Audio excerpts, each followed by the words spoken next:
disturbance at Acer Plaza? 10-4 dispatcher. Verify address. It's Acer Plaza. Repeat, Acer Plaza.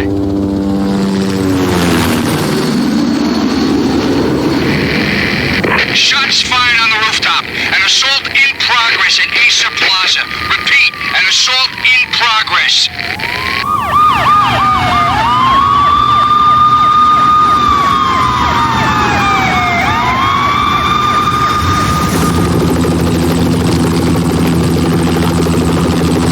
It's a war zone down here.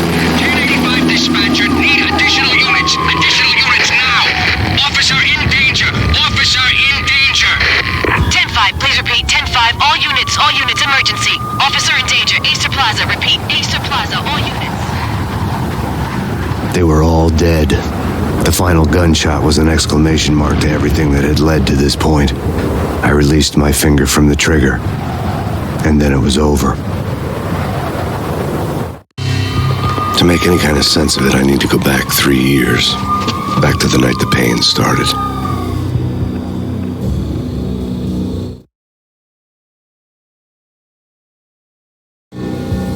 I was still in the force back then. NYPD, Manhattan, Midtown North Precinct, Hell's Kitchen.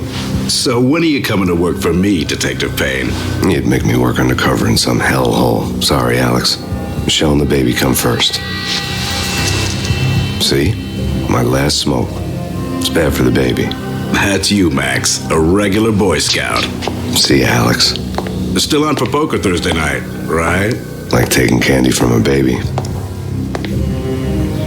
Life was good. The sun setting on a sweet summer's day, the smell of freshly mowed lawns, the sounds of children playing, a house across the river on the Jersey side, beautiful wife and a baby girl.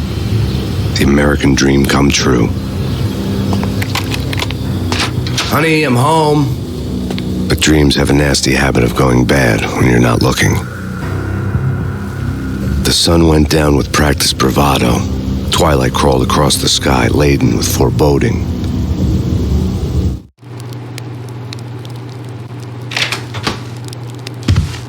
Michelle, honey, anybody home? I didn't like the way the show started. They'd given me the best seat in the house, front row center.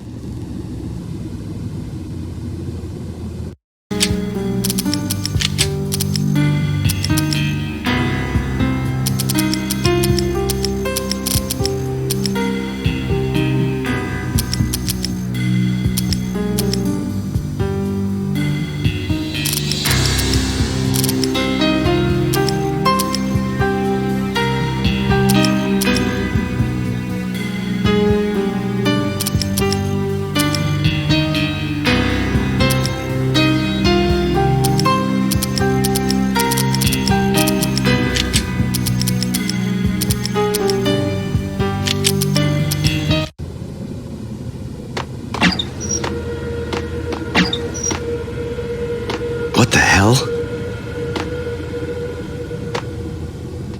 Something ugly had been tattooed on the wall, a map of things to come. It was a poison syringe, a magic tag full of diabolical meanings.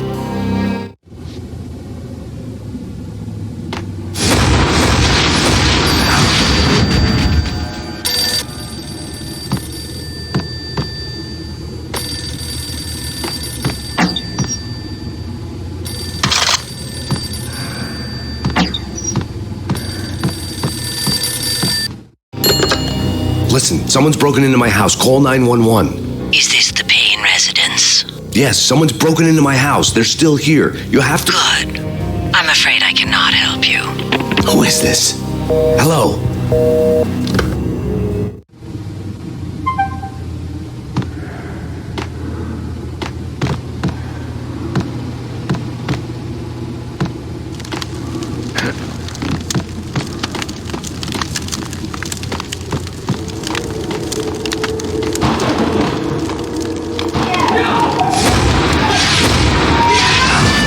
Michelle!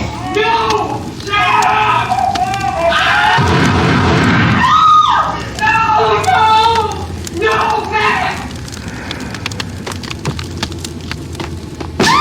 Michelle! Please!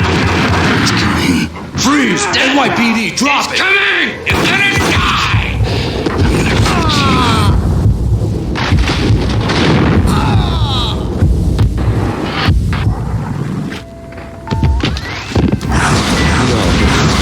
No, please, God, no.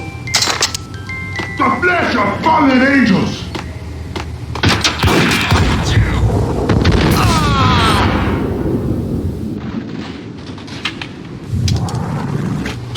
No, God, no, please, Michelle. Oh, baby.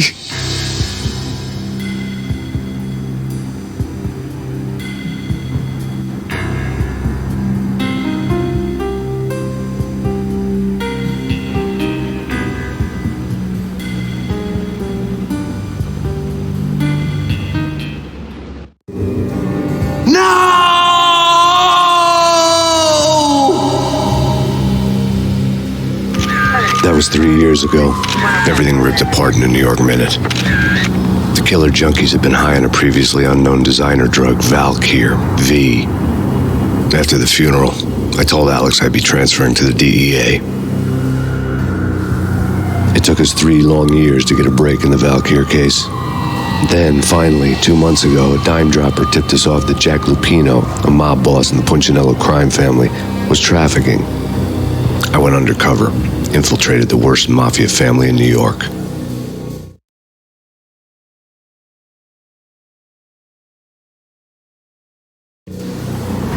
I came in from the cold and the dark. Outside, the city was a cruel monster.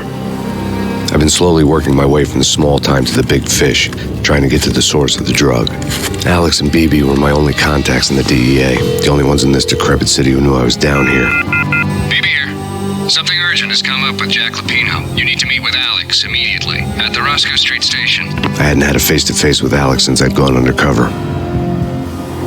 Outside, the mercury was falling fast. It was colder than the devil's heart, raining ice pitchforks as if the heavens were ready to fall. Everyone was running for shelter like there was no tomorrow. It didn't get any better when I got to the subway.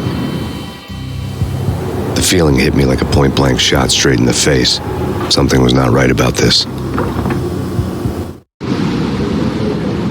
My Beretta stirred nervously under my coat, but the train doors had already shut behind me, and I was in for the ride. Next stop, Roscoe Street Station, and Alex.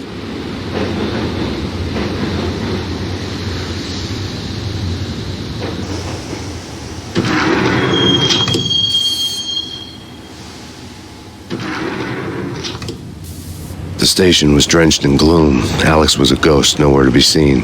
I'd have to look for him.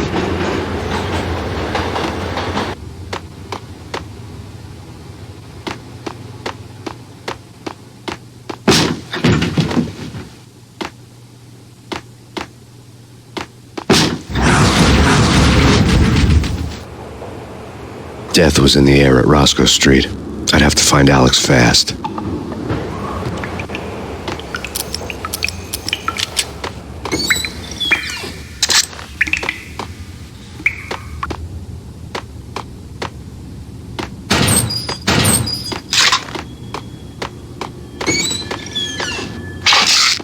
The pills would ease the pain.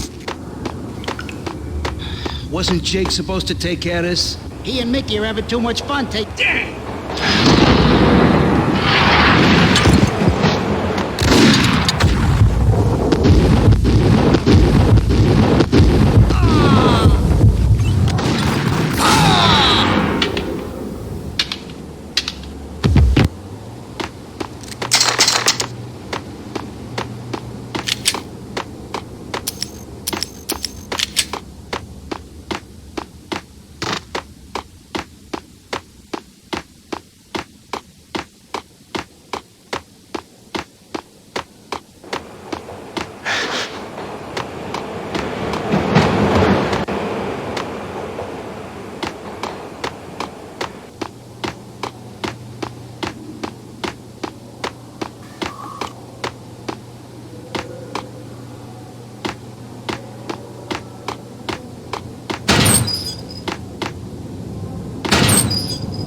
Yeah, he's dead, all right.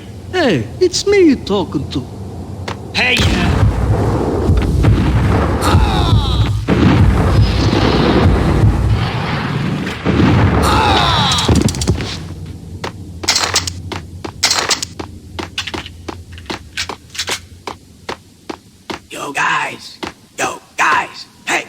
kidding around. You hear me? What, is this a joke? What the hell?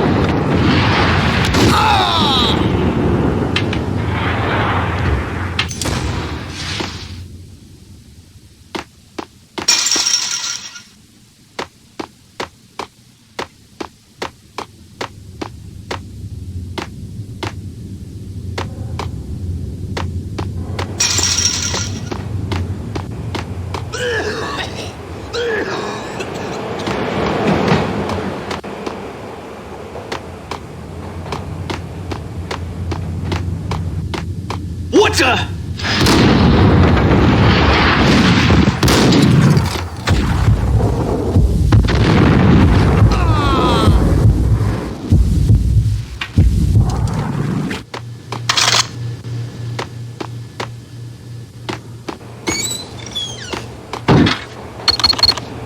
The security panel let out a mocking cackle.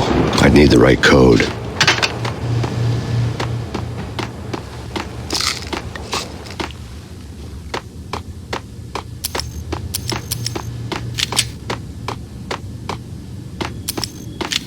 What was that?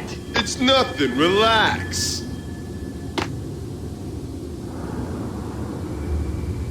Damn!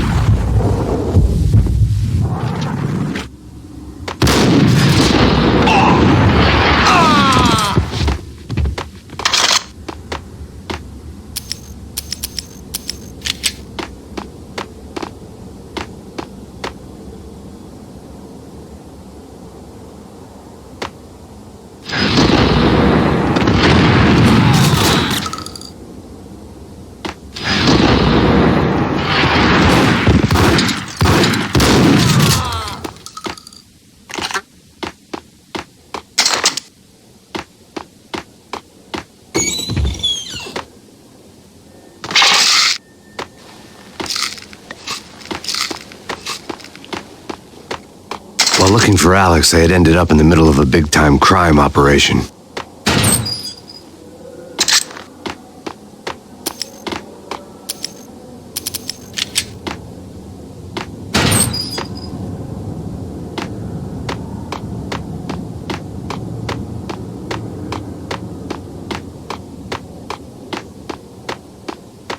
Hitting Roscoe Bank ain't exactly keeping low profile. The riskiest heist ever, huh? But hell, the payoff makes it worth it. What the?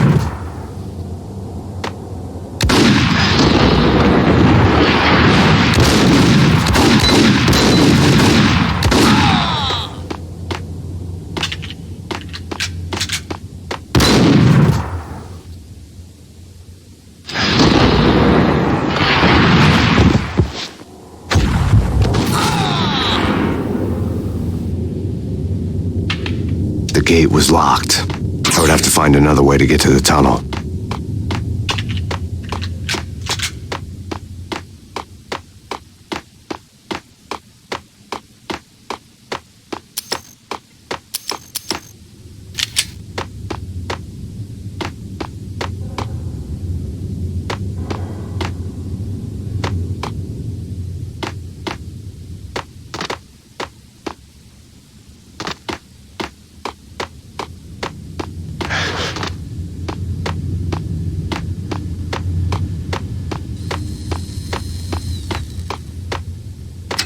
The power to the rail had been cut.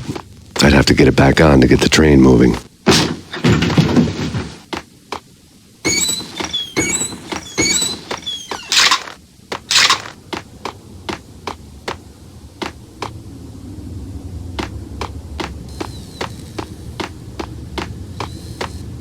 Kiss it goodbye. No, hey.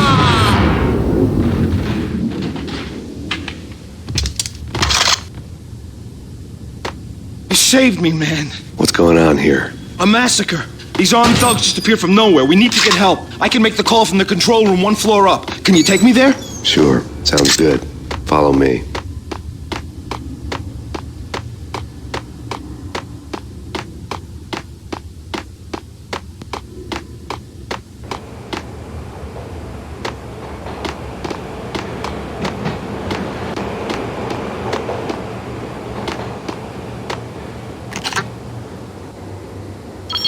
home free. This way.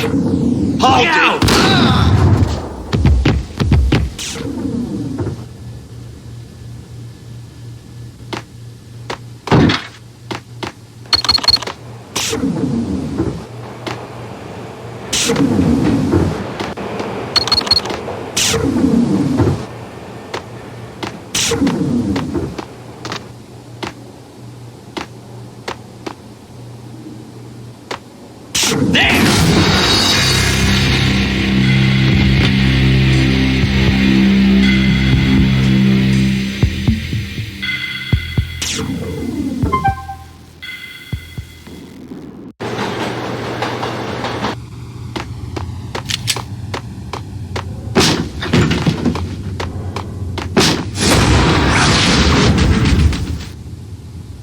Death was in the air at Roscoe Street.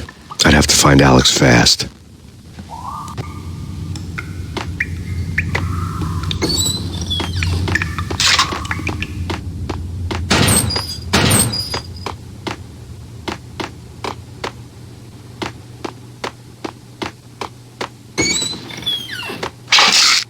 The pills would ease the pain.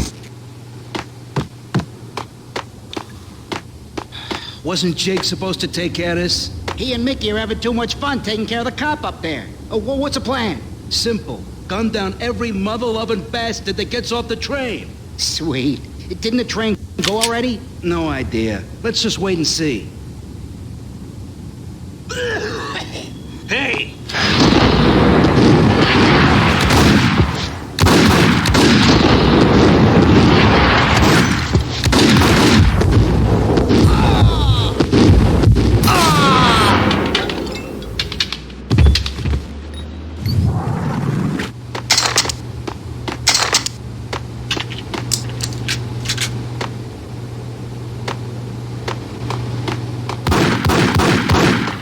Yeah, he's dead, all right.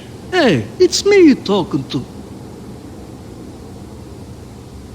What the?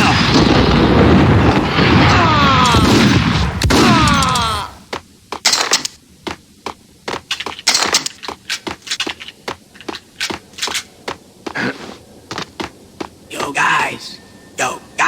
Hey, we're getting around. You hear me? What is this, a job?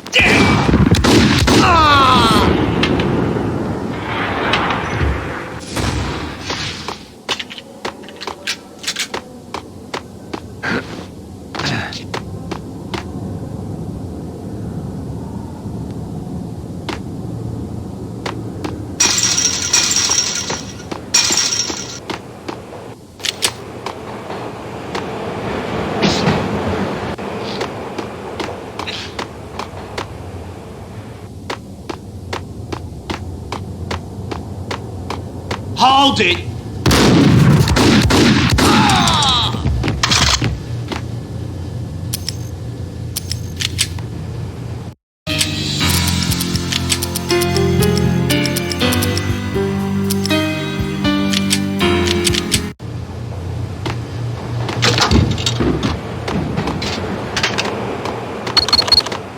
The security panel let out a mocking cackle. I'd need the right code. Yeah, really. Sure.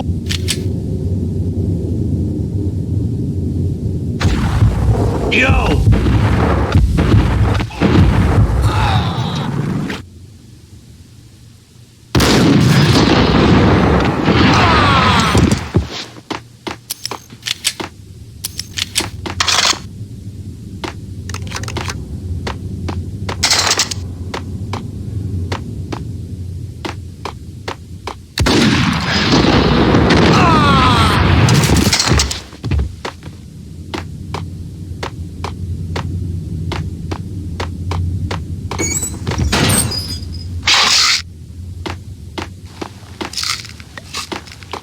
While looking for Alex, they had ended up in the middle of a big-time crime operation.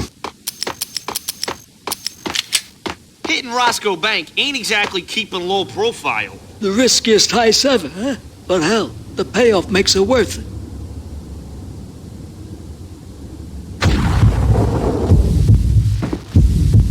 Hey, yeah!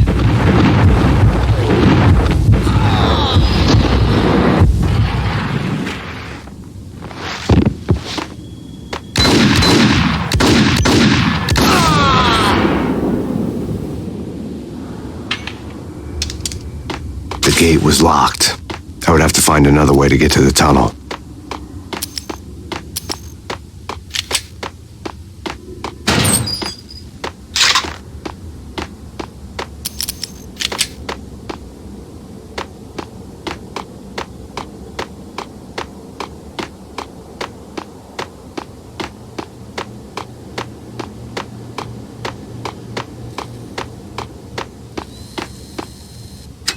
The power to the rail had been cut. I'd have to get it back on to get the train moving.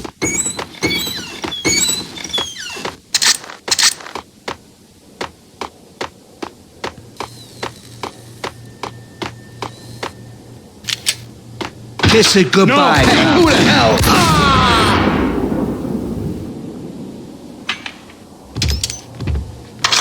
You saved me, man. What's going on here? A massacre.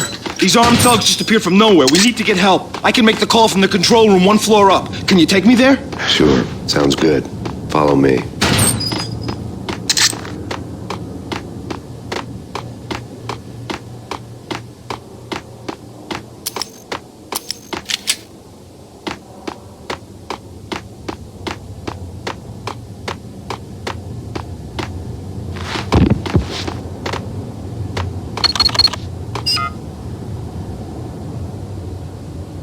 Home free. This way. Yo! Look out!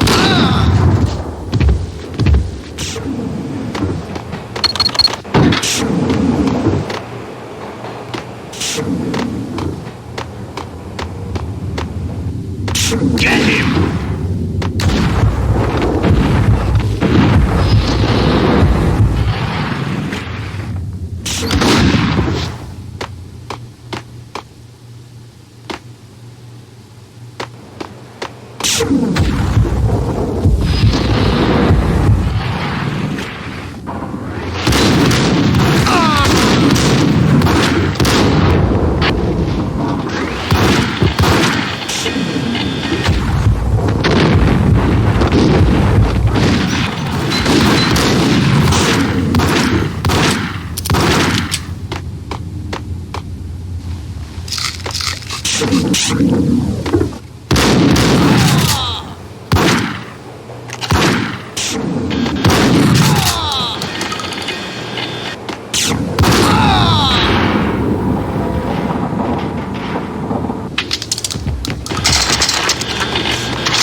The train lit up like a Christmas tree. The power was back on.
So much for being subtle.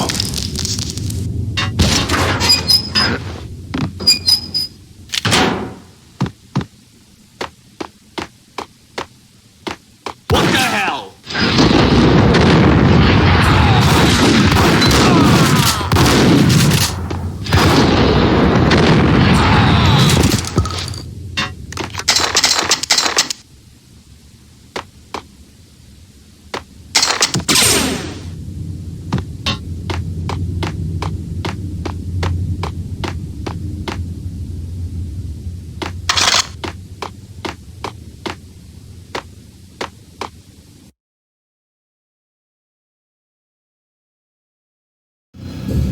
The rusty door led to an abandoned part of the station, closed off since the early 40s. Something big was going down at Roscoe Street. Maybe that's why Alex had wanted to meet me here. Maybe not. One way or the other, I was going to find out.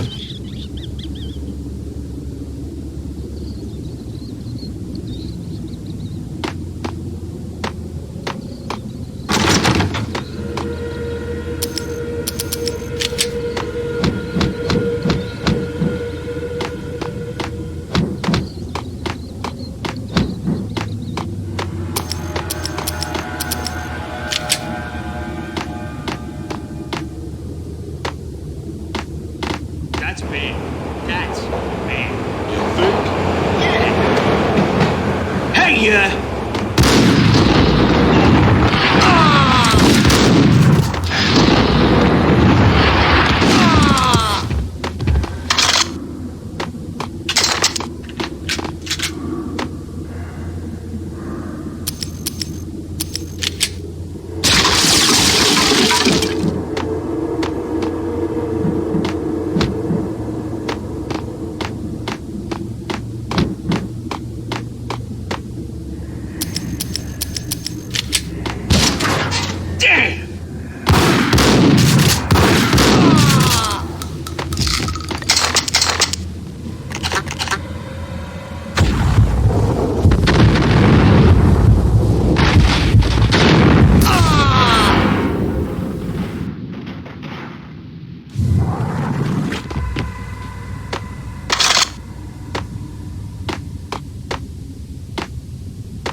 Spooky.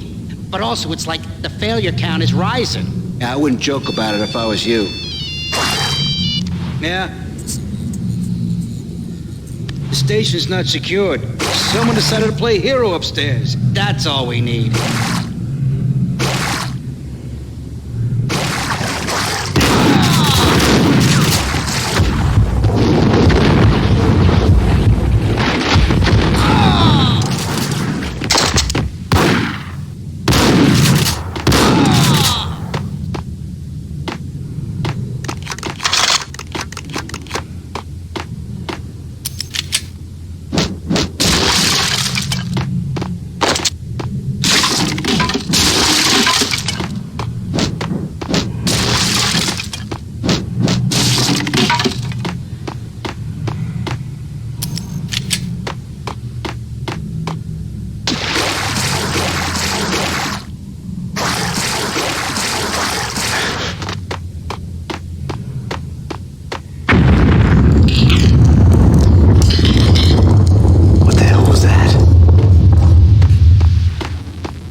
on here. Give me the detonator. What are you talking about? The detonator. I thought you'd bring it. You were supposed to bring it.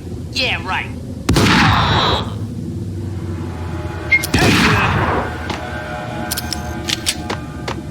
Gun him down.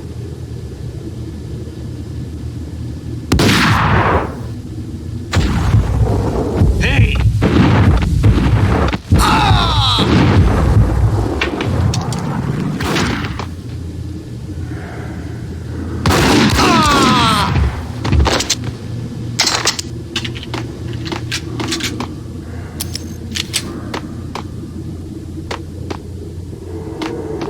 The door had been welded shut ages ago and the bomb was missing a detonator.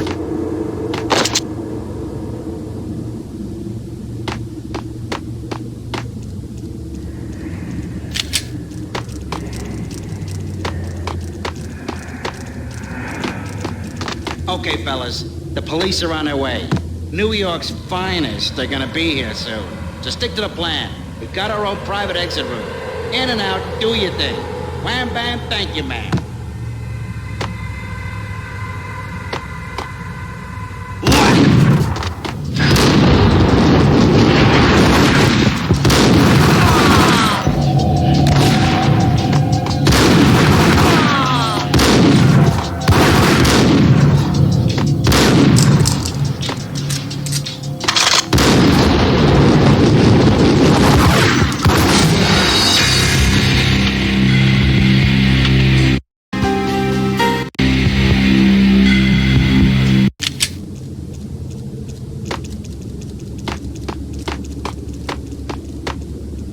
Okay, fellas. The police are on their way.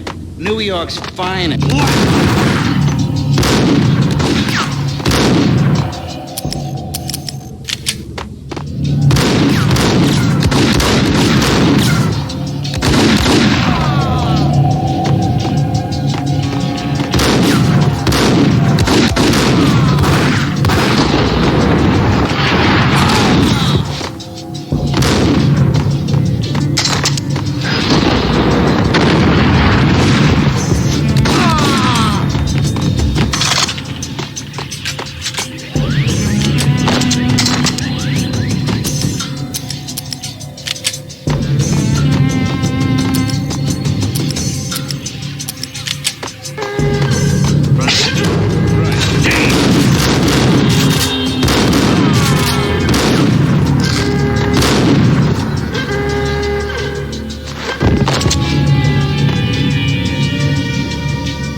Now live from the crime scene. Who is this?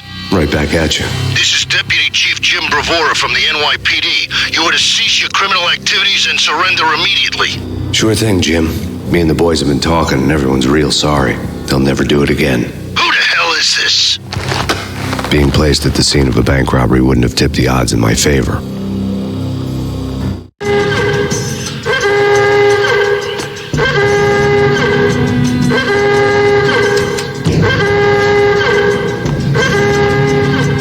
The bank robbers had left their tools on the table. Judging by the detonators, the crooks had bought enough explosives to send Lady Liberty into orbit.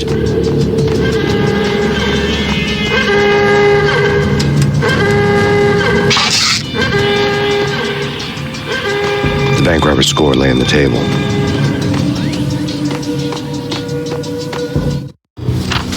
The bank robbers had been after Acer Corporation bonds.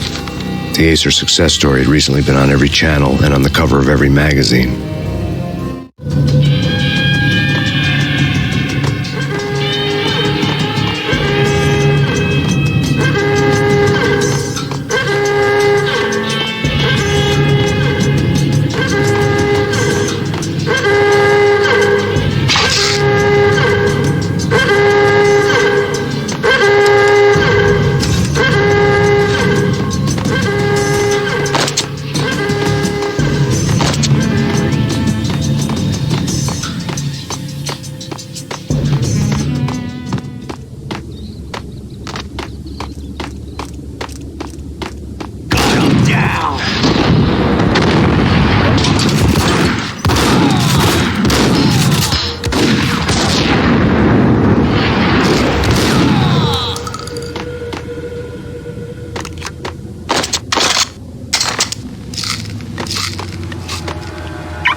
Jesus, you almost gave me a heart attack. I nearly shot you. Alex, I'm glad to see you.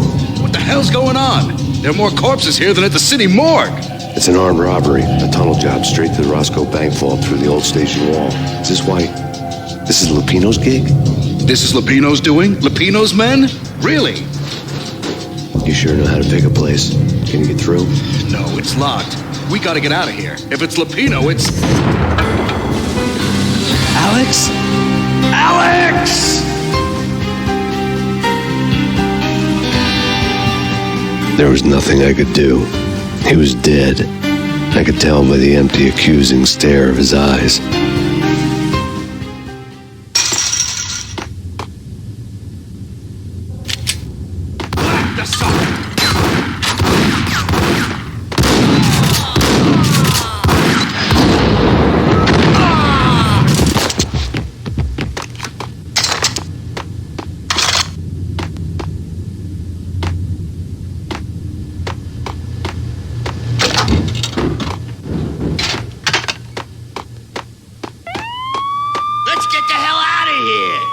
Fine, just take it easy. I'm allergic to sirens. We gotta get moving. Shut up, okay?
Alex had kept me relatively sane for the past 3 years. Now I didn't know how I felt. Somehow he had stumbled upon something big and ended up stepping on Jack Lupino's toes.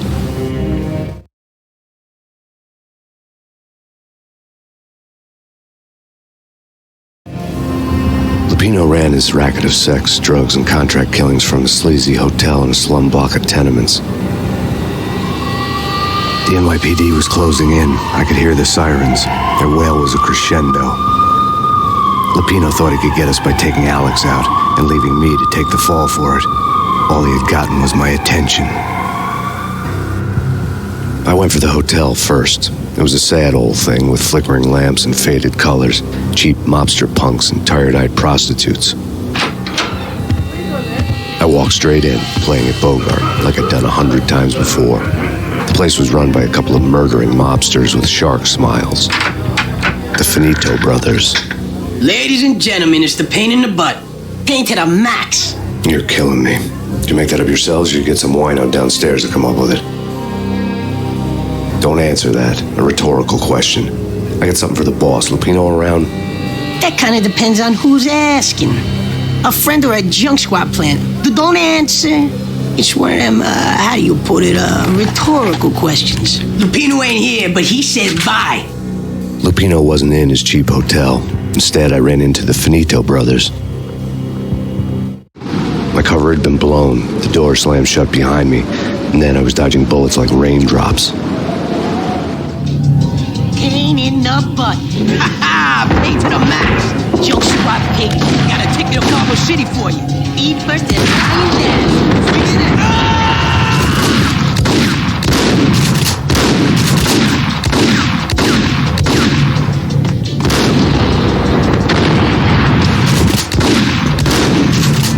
Ticket to Cargo City for you.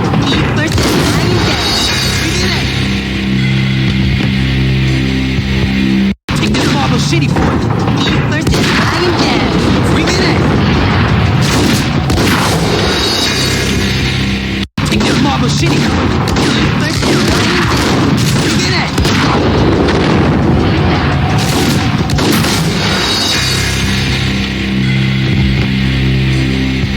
Take that Marble City, boys. Eat first and lying down.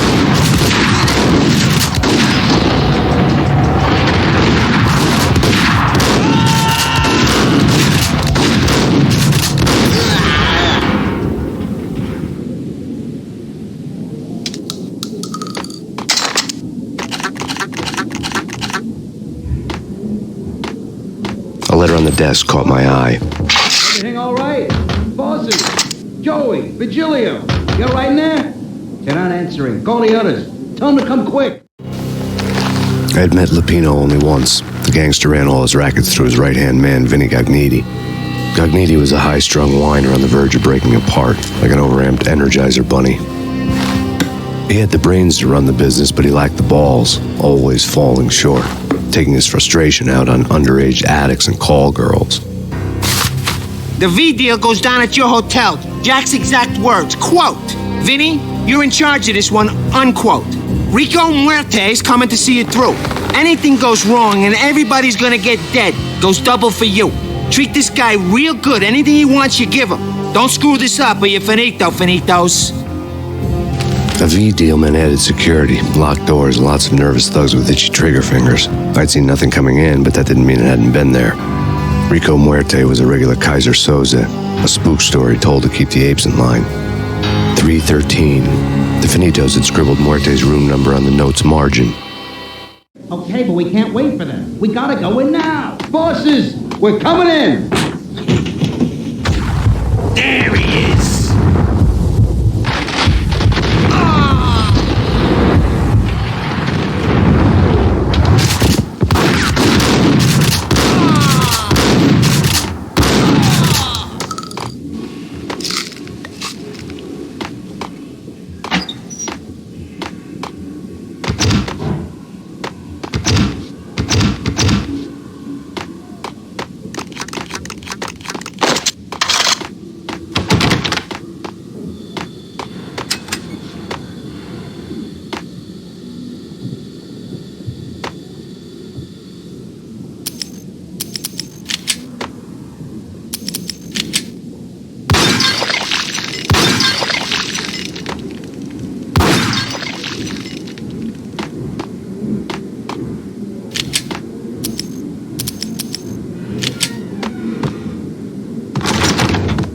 Getting out was not going to be easy. The staircase was locked and the elevator had been busted for a decade or more.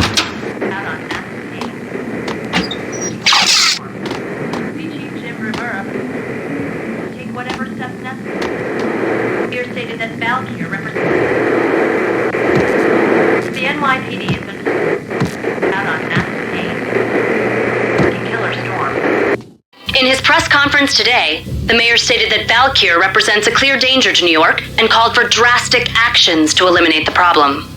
On today's top story, the Valkyr crisis worsens with the murder of DEA Special Agent Alex Balder.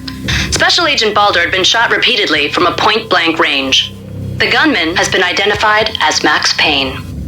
The noose is sure to tighten around this fugitive criminal as more NYPD units join the search to apprehend him. I had just gotten my 15 minutes of fame.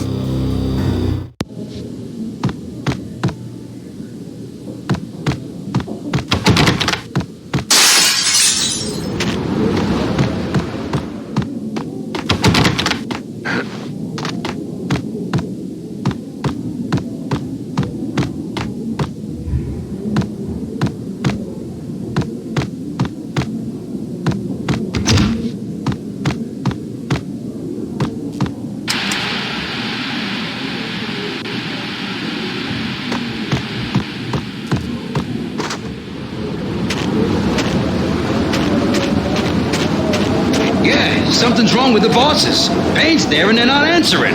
Let's go already. Payne's gonna pay in spades. Hold it.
Previously on Lords and Ladies.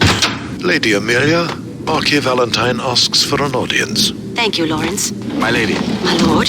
And now, an all-new episode of Lords and Ladies, brought to you in part by Acer Corporation. What the?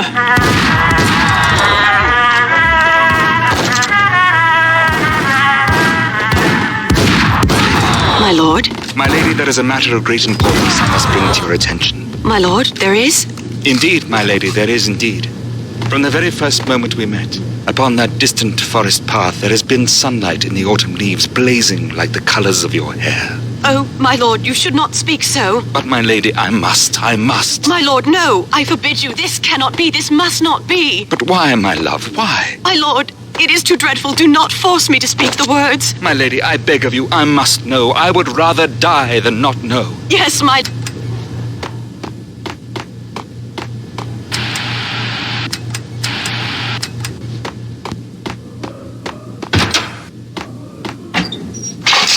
I think I died. V-head junkies could go off without a warning. They had to be careful. I'm dead. It's coming. It's coming. Get away. Get away. There he is! Whack!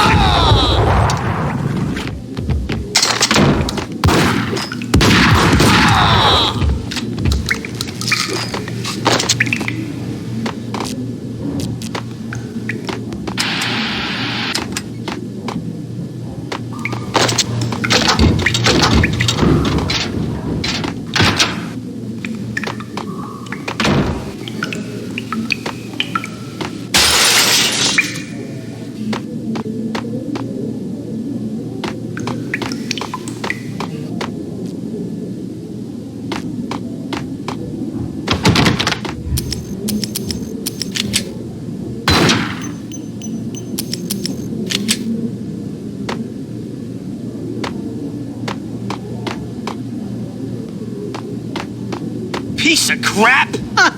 Oh, careful. It might kick back. Dee-dee-dee-dee-dee. Killer vending machine. Get him!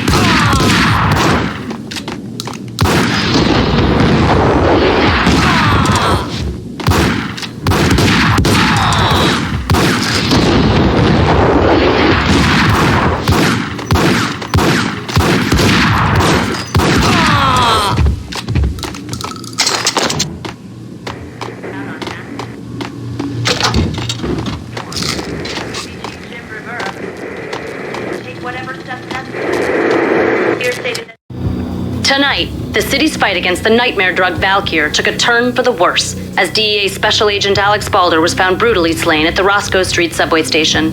A suspect was seen leaving the site only moments after the shots had been fired, and the NYPD is currently in pursuit of Max Payne, a repeated felon believed to be armed and extremely dangerous. And now the weather. The worst winter storm in recorded history continues to pound the city. Valkyr represents the NYPD is out on Max Payne. The killer storm. DG Jim Rivera. Take whatever steps necessary. Here stated that Valkyr represents the NYPD is out on Max Payne. The killer storm. DG Jim Rivera. Take whatever steps necessary. Here stated that Valkyr represents the NYPD is out on Max Payne. Killer storm. Get away. Get away. Oh no. Whack him!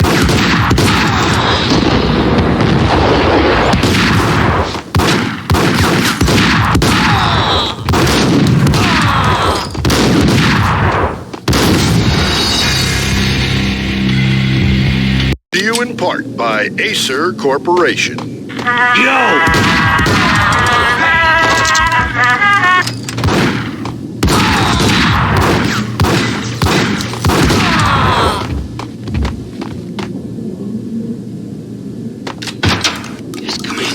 V-head junkies could go off without a warning. They had to be careful.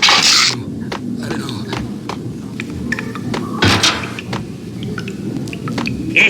Payne!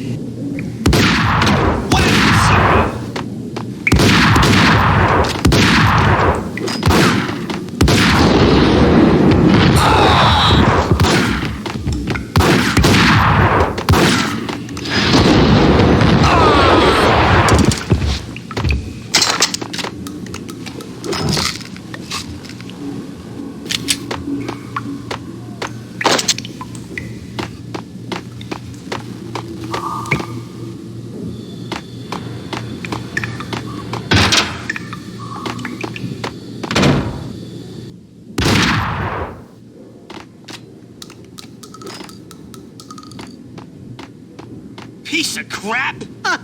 Oh, careful. Get him!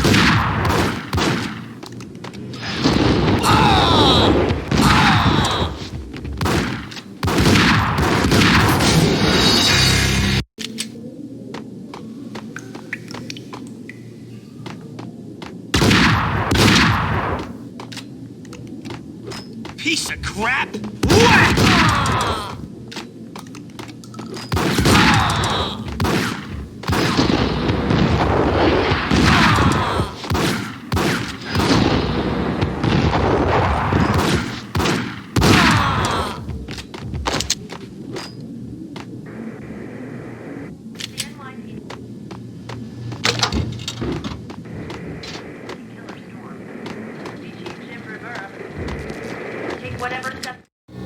Tonight, the city stated that Valkyrie represents the NYPD killer storm. Chief Jim Rivera take whatever steps necessary. Here stated that Valkyrie represents the NYPD.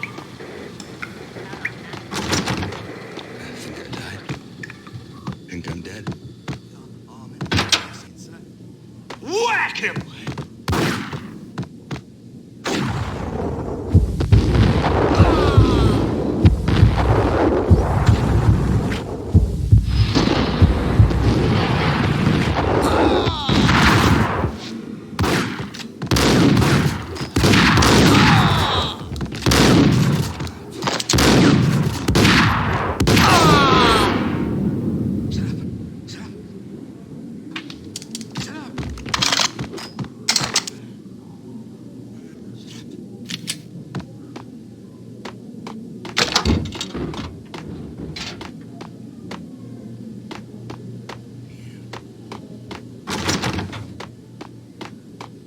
I'd found Muerte's room.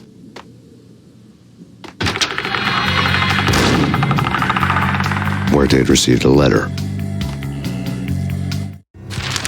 Our investigation had turned up nothing to link Angelo Punchinello, the head of the Punchinello family, to Valkyrie. All tracks had ended with Jack Lupino. The letter in Muerte's room was signed by the Don himself. It was the first hint that the Kingpin knew what was brewing inside his syndicate. The trouble you got into after the Chicago screw-up. The Punchinello family bailed you out.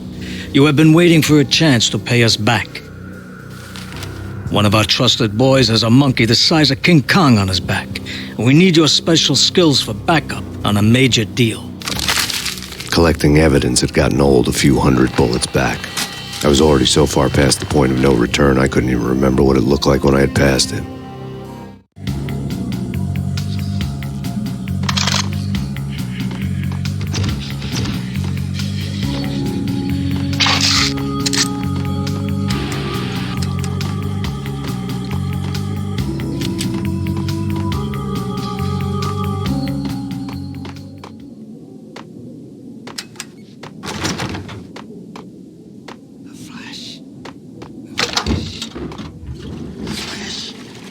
Hold it!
I didn't want to know what had happened here. It was not a pretty sight.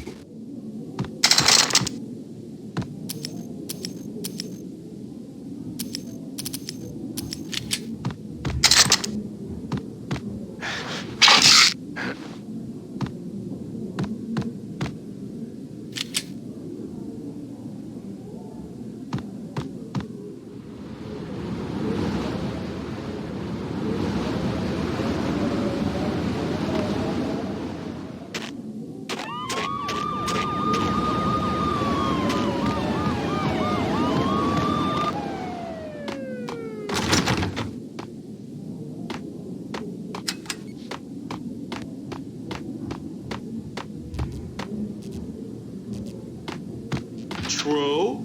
What the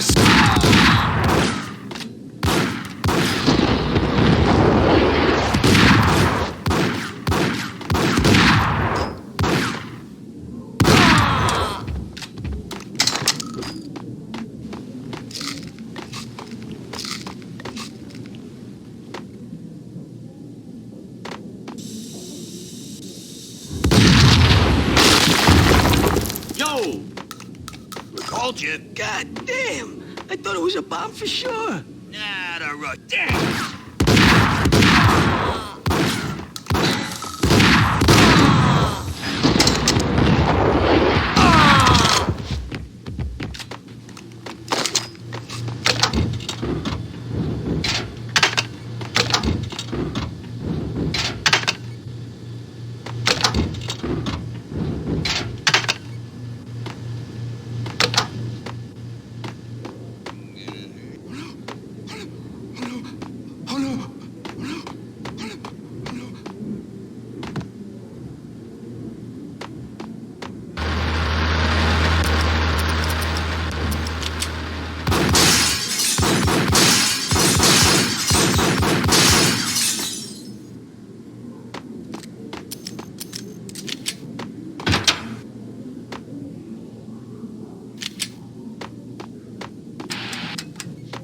The hooker had left her diary on the table.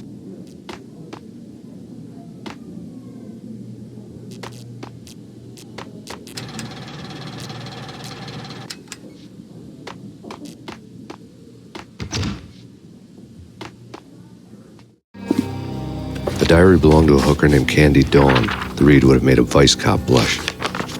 Had talks with the mystery hag over the phone again. Sent her the latest One-Eyed Alfred tape. As long as the hag keeps paying for the tapes, the old man could come every day for all I care.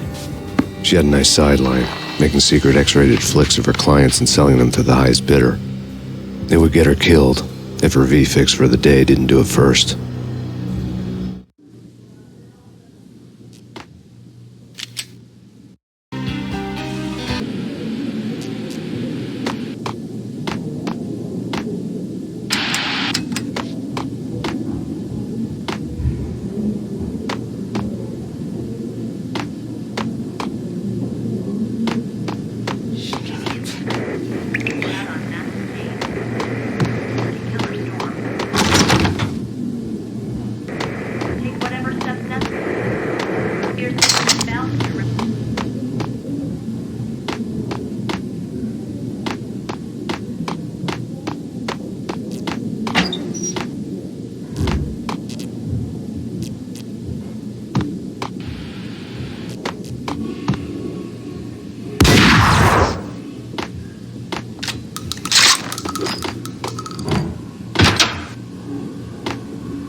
It's him. Go get him. No, wait. You go get him.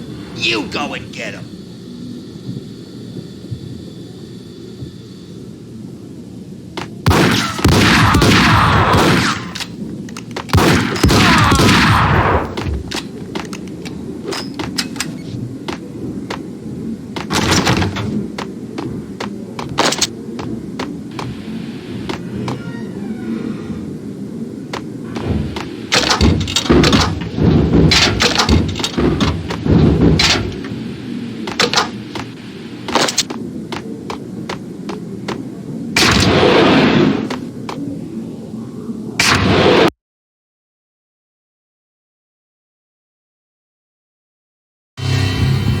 old service elevator rumbled down to the bowels of Jack Lupino's hotel.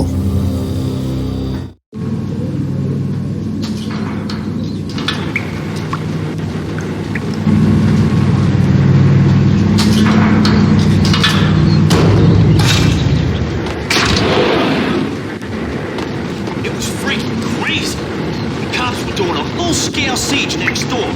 More traffic than rush hour. I mean, bleeding bastards running back there.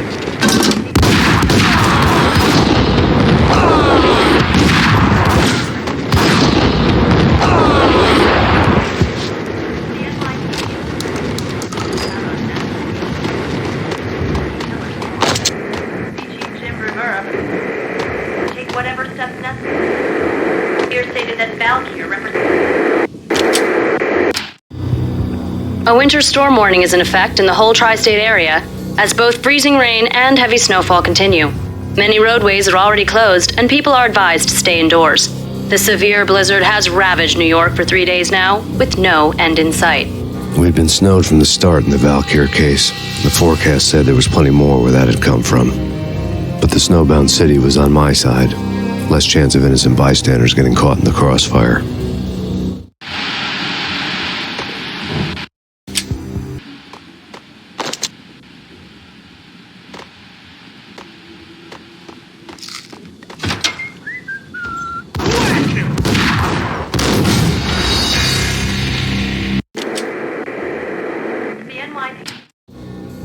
A winter...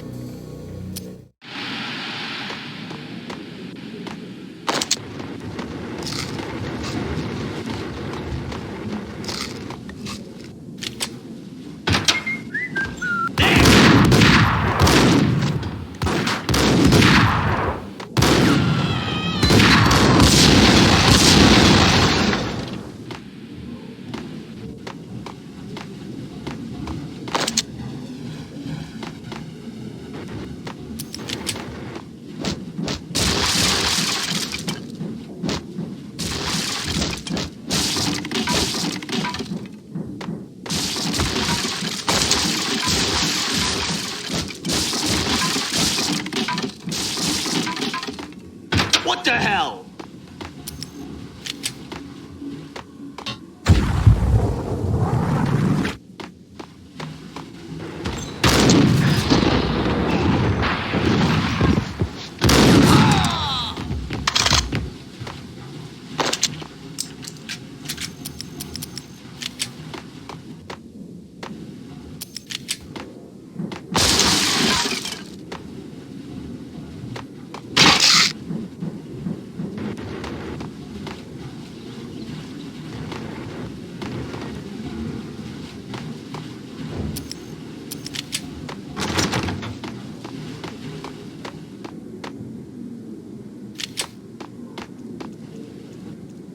Exhibit number 1, a newspaper. A dead man tied to a chair lay on the boiler room floor. Captain Baseball Bat Boy has an unbeatable track record in superhero death matches. But a 6-pack of root beer gets me every time. The murder weapon was a baseball bat, now lying in a pool of drying blood next to a newspaper folded open on a Captain Baseball Bat Boy comic strip.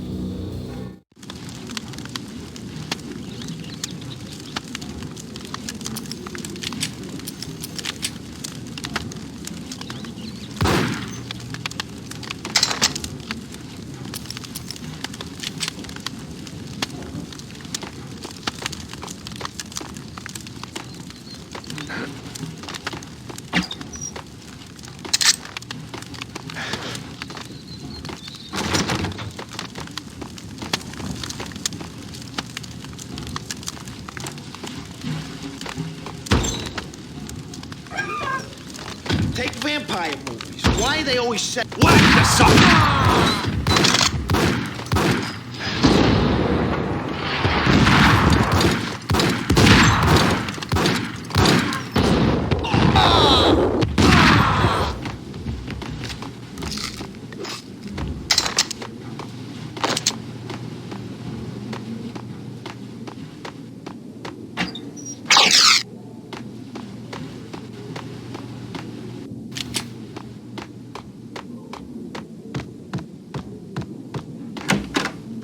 chill with the guns.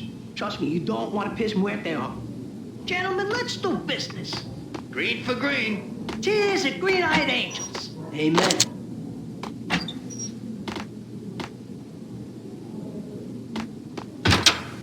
Get him!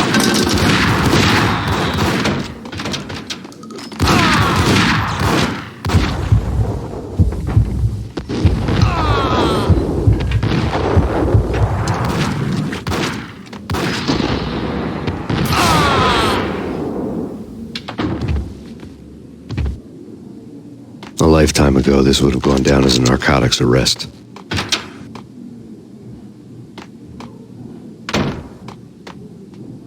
It was dirty money. The transparent cylinders glowed green, full of Valkyr.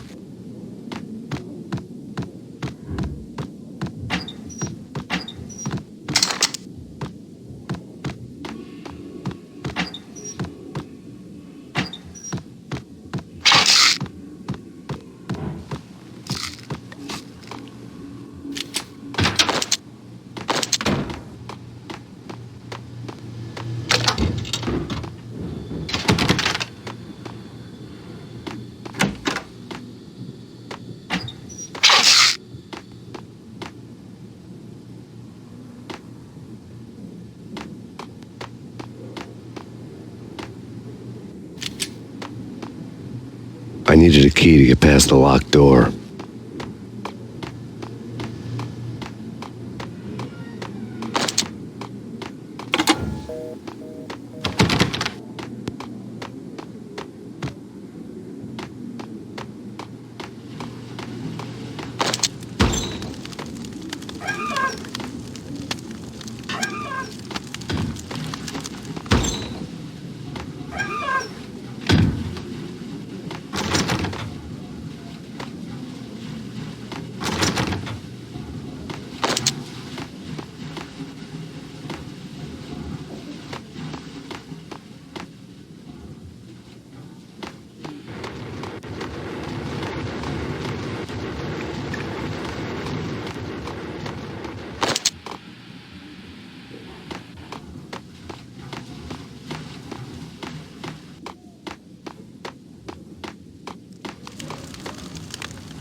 There was a key on the table.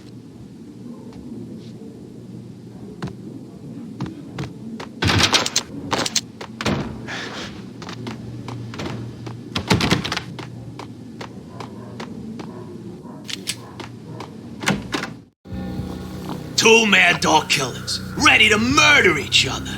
They step into the next room, and I'm thinking, now they're gonna do it. But no. They sit down in front of a TV and solve their differences with a kung fu fighting video game. I tell you, Candy, I was so depressed, I strangled them both with the video game cables. Oh, Rico, you're so bad. I am, ain't I? Rico Muerte, big-time hustler. Who the hell? It's that cop. Muerte went for his gun.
The antique switchboard was still in use.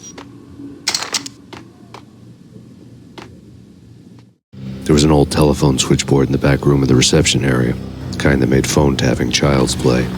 It wasn't hard to picture a fat pimp sweating with headphones on, listening to his hookers talk dirty and fake orgasms over a web of party lines, the blood veins of New York.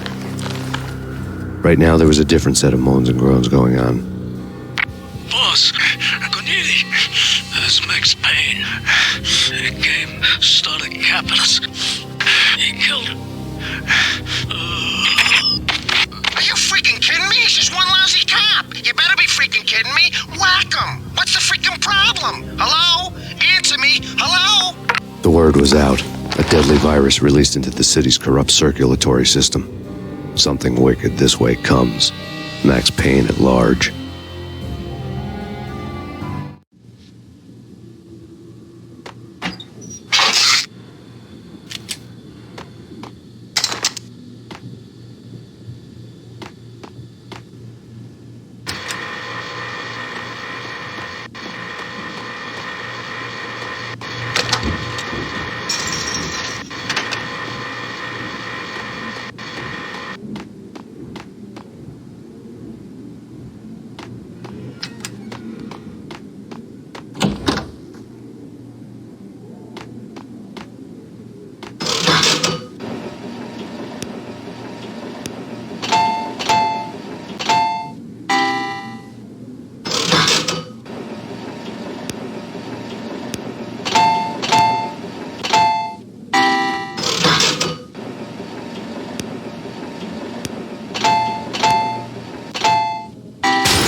Turn around, walk away, blow town.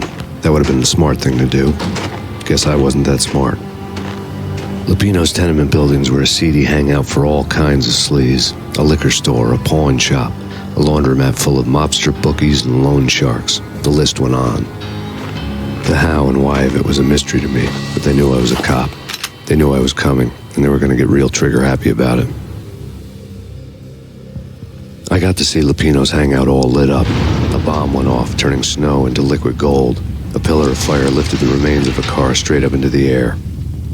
The flames were highlighted on the hood of a black Mercedes-Benz as it coasted down the street real slow, as if the driver didn't have a worry in the world. I got a good look at the man riding shotgun. It was Vladimir, the head of the local Russian mob, the fly in Don Punchinello's soup. The ringing in my ears was the sound of a mob war being waged.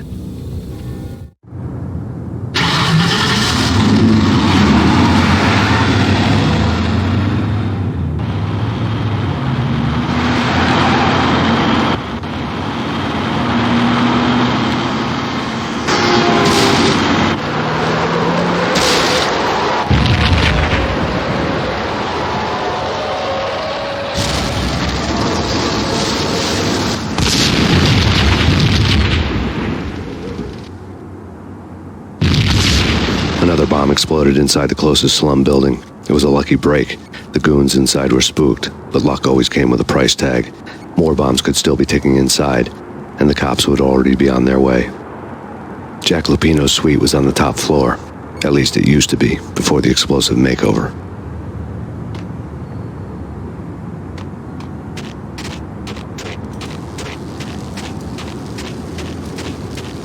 I don't know, man. I don't know about this. Quit worrying, man. Think of it as Christmas. The Russians are with Santa. Damn! Jack Lupino's suite was on the top floor. At least it used to be, before the explosive makeover. I don't know, man. I don't know about this. Quit. What the hell?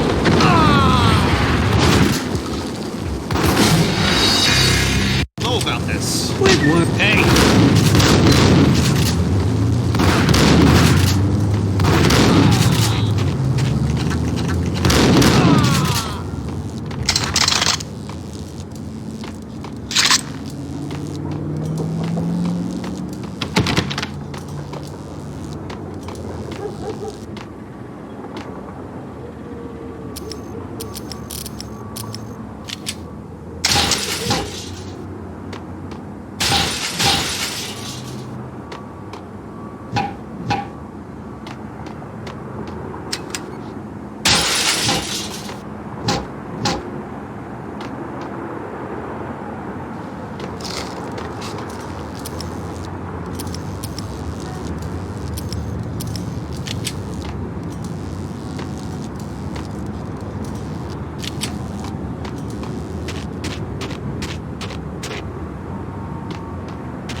The headlines were a depressing read. The headlines were screaming bloody murder. The storm was a screaming duet with the approaching prowl car sirens. It was all a scream when you were down for the count and wanted for murder.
The whole building was rigged with explosives.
A beaten-up phone in the entrance hall was ringing.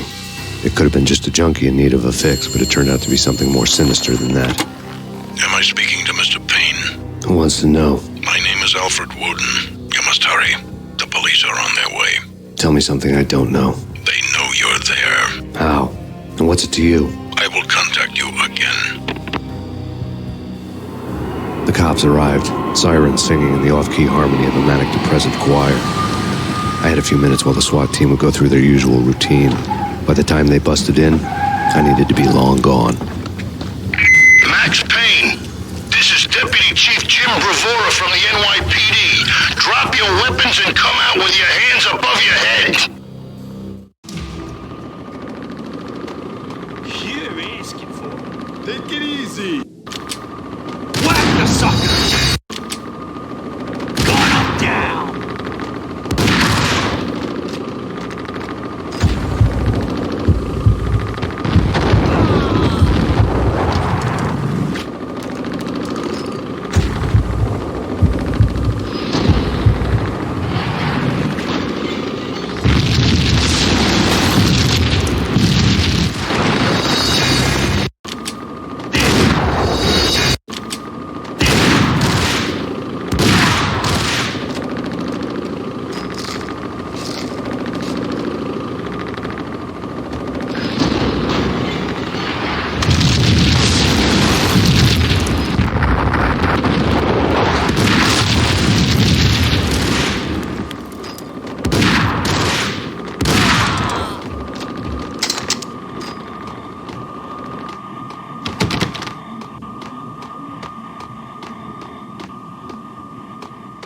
The door was locked. I'd need a key to get through.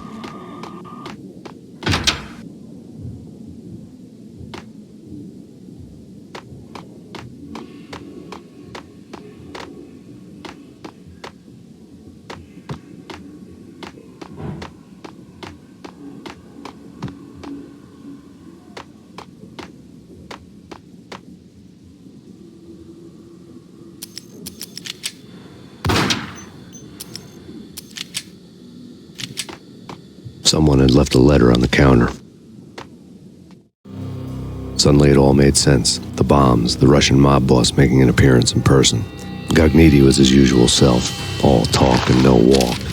After our hit, the Russian has only a couple of guns left, and they can be bought. There's no freaking way he has the guts to try anything after that. As it turned out, the Russian had plenty of guts.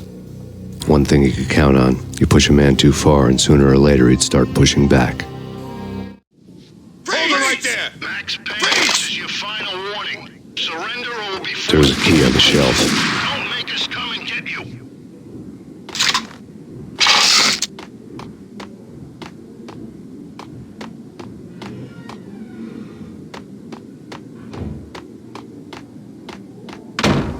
Hey!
The bombs had destroyed all the stairs up to Lupino's office.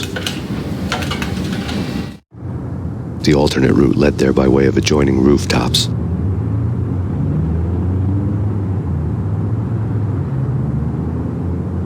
It's never been this cold. Never ever. It's like the sky's falling. Yes, sir. It's the end of the world as we know it. And I don't feel fine. I don't feel anything. Not a thing. I'm freezing my butt off.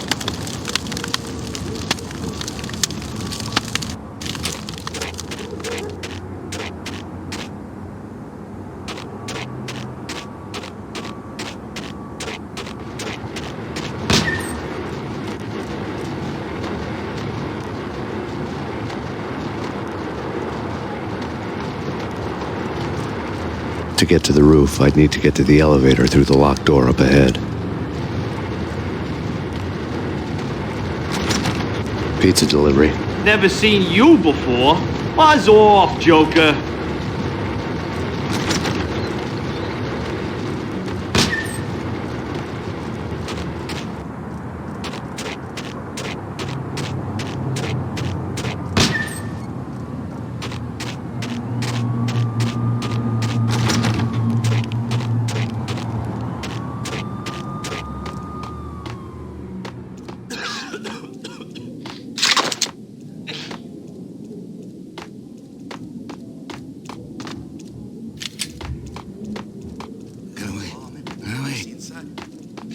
Payne?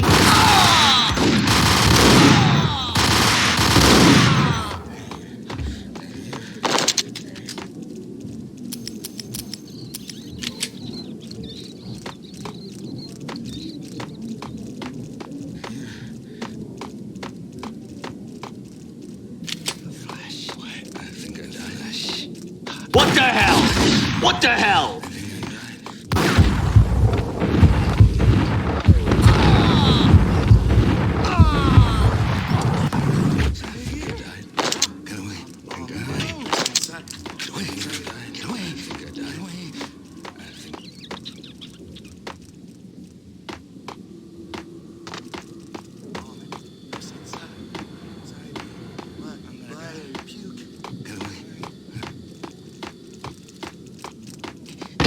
No, don't shoot. You know the clowns at the laundry? Me? No. You're no good to me then. What? No, the laundry, yeah. I know him, yeah.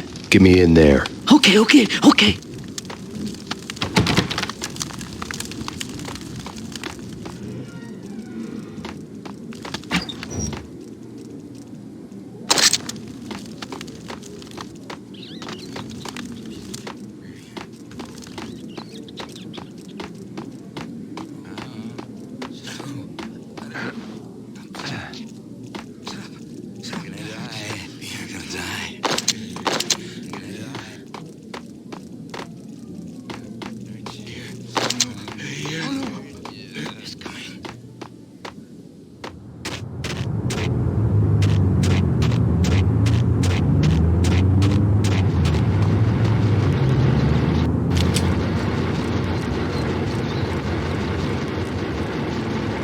It's me. Open up.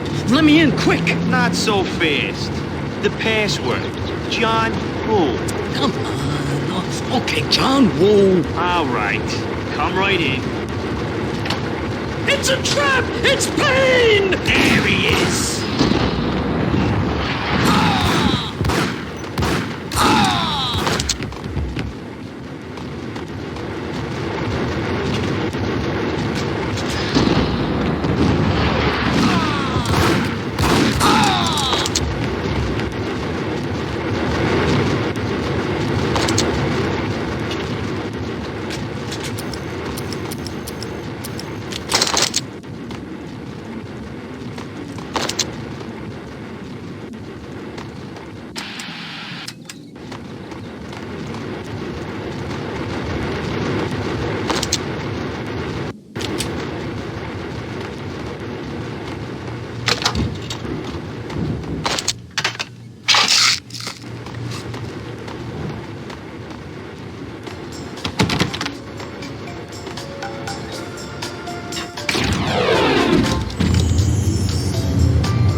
What the hell?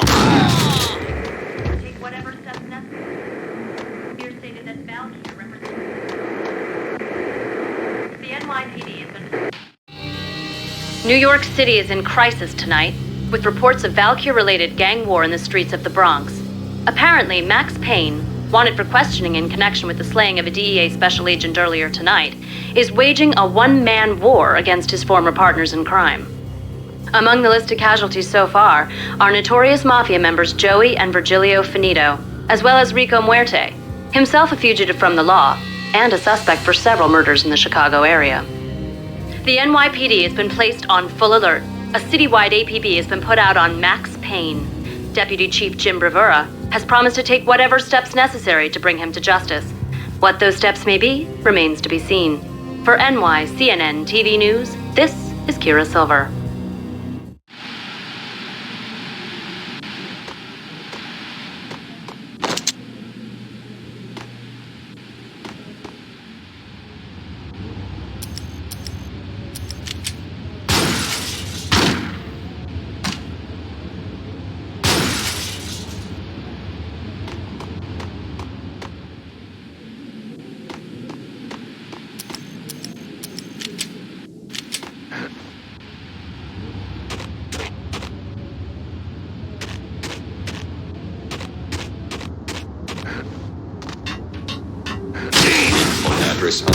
I saw. I don't want to go there. It's the last place I went. That's where I always go. It's not me talking to the flamingo, but someone who lives the part down to the finest detail. Except that he's evil. I'm hiding in the shadows, watching it all unfold. The flamingo speaks. He can speak here. It says, mirrors are more fun than television. That's mirrors are more fun than television. Somehow I know this, just don't ask me how. And I, not me, but my double, nods and smirks at this like it was the funniest thing in the world. And then something goes wrong, and suddenly they know I'm there, hiding behind them, and they both turn to look at me with cold eyes. And the flamingo speaks again. Threshold tolerant angels. I have no idea what that means.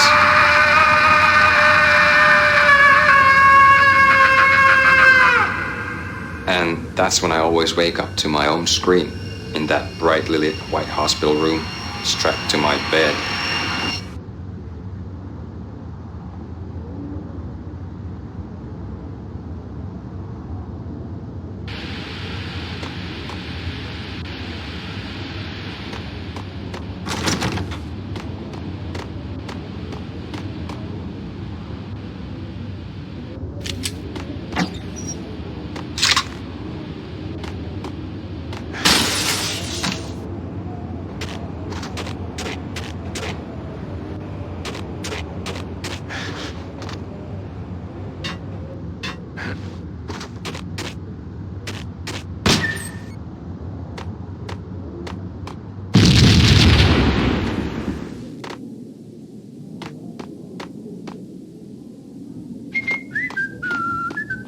Red, blue, or green? It's always red or blue in the movies. So, green? No, not the green.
Vinny Gognitti, just the man I've been killing to see. Payne? Freaking fed! I knew from day one there was something screwy about you. What do you think you're doing? You're a freaking cop. You ain't got squat on us. You can't just come in here waving your piece like it meant something. Yeah! Oh my God! Oh God, you shot me! Ah! You're dead, Payne! And what the hell are you waiting for, you apes? Kill him! Kill him! With pleasure, boss. Gognitti bailed. I made like Chow Yun Fat.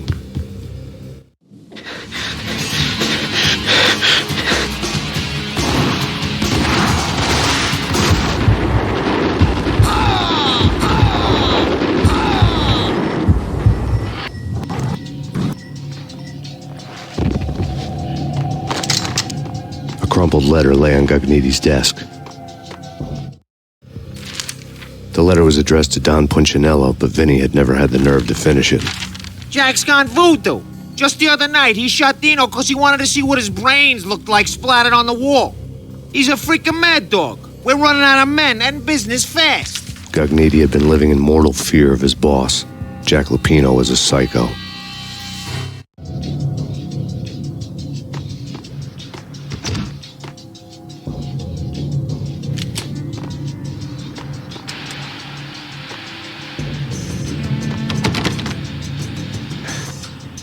Vinny Gognitti was running scared. He could run, but with a bullet in his stomach like a broken bottle of Tabasco, he was quickly running out of time. He knew where his boss was, and I wanted to square things up with Jack Lupino. Gognitti would be moving fast. I don't know about angels, but it's fear that gives men wings.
Gognitti hitched a ride.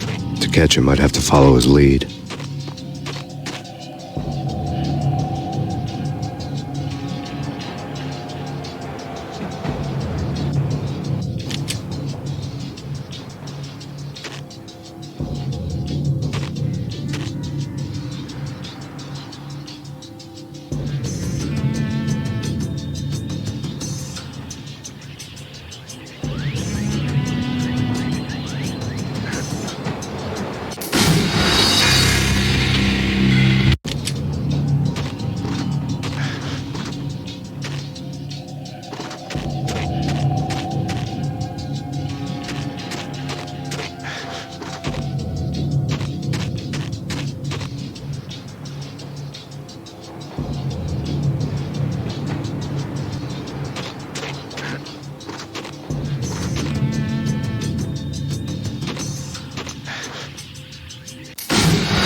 This was my second train ride of the night.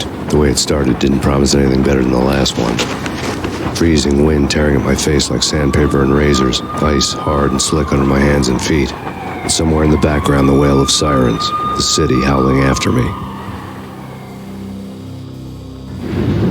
New York sped by in fast forward. Dark rooftop water towers and a dead forest of antennas and chimneys, all a blur. When the train he was riding slowed down, Cogniti made his move.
It's Payne! He's coming down the stairs! Shoot the bastard! Okay, boss, you got it. No problem. All right.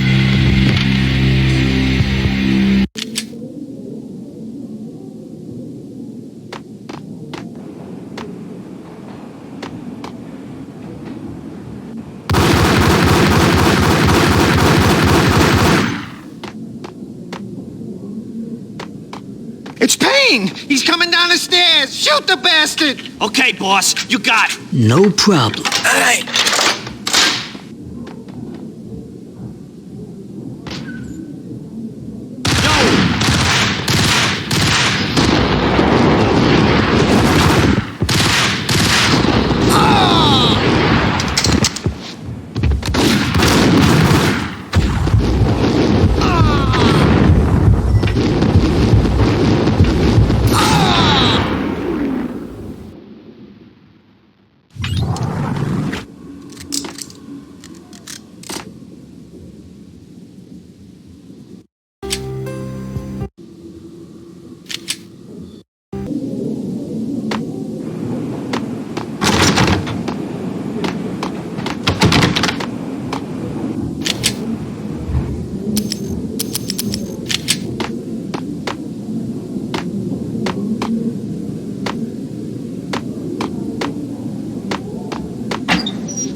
Yo!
Out on Master Payne. Chief Jim Rivera. Take whatever steps necessary. Here stated that Valkyrie represents the NYPD is out on Master Payne. Killer Storm. Chief Jim Rivera.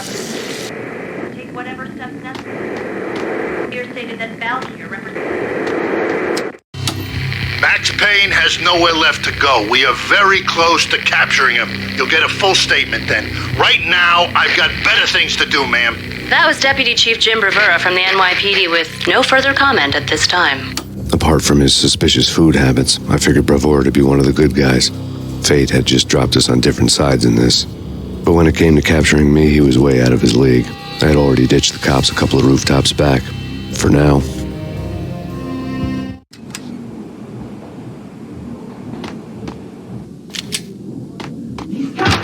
I can hear him. Ready? Keep your guns pointed at the door. Okay, this is it. Any moment now, Payne's gonna bust through that door with murder in his eye. It's either him or us. I, for one, am gonna pump the SOB so full of lead, they'll need a forklift to carry the coffin to the grave.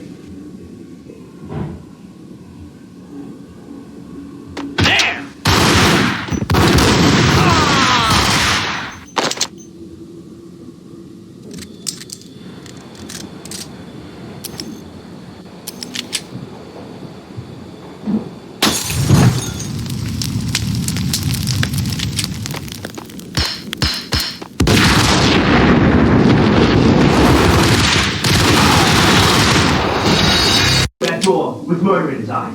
It's either him or us. Get him!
Open, goddammit! Payne! I'll kill you, you lousy freaking cop!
Ragniti ran out of steam in a dead-end alley with steam boiling out of the sewer grates like all the fires of hell were burning high beneath us. It was shakedown time. Where's Lupino? Screw you! Bad start, Vinny. Police brutality! I rate pretty high on that. You can't just hurt me in cold blood? Just keep telling yourself that. Listen good, Candyman. I'm not gonna be anybody's fall guy. I wanna know where your boss is hiding. There was no glory in this. I hadn't asked for this crap. Trouble had come to me in big dark swarms. The good and the just were like gold dust in the city. I had no illusions. I was not one of them. I was no hero. Just me and the gun and the crook. My options had decreased to a singular course. I'll tell you, just don't hurt me no more. Lupino's at Ragna, the nightclub. Book me, take me, haul me to the freaking jail, just don't hurt me. Your rights will be ready at your funeral.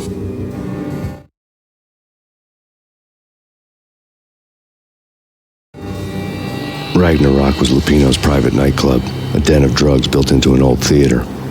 I knew what waited inside. V-head junkies ready to explode in random acts of senseless violence, and Lupino's goon squad, the worst stone-cold killers this side of hell. Ragnarok was as inviting as a headache, flickering and flashing to a machine gun beat. The belly of the nightclub was a gothic theme park that began with bondage games and led to the nasty stuff from there. As subtle with its dark message as a cop-killer bullet through the heart. Like father, like son, just like Jack Lupino.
The book had never been a bestseller.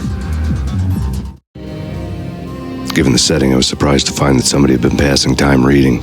The paperback was entitled The Age of Murder and Storm. The blurb on the back mentioned Norse mythos and Ragnarok, the end of a Viking world with a terrible winter that covered the earth in ice, when vile crimes were rampant and all humanity lost. I could see how somebody impressionable might get it into their head that we were at the end of time. I was also beginning to see what the nightclub and its owner were all about.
books on the occult had been piled on the table.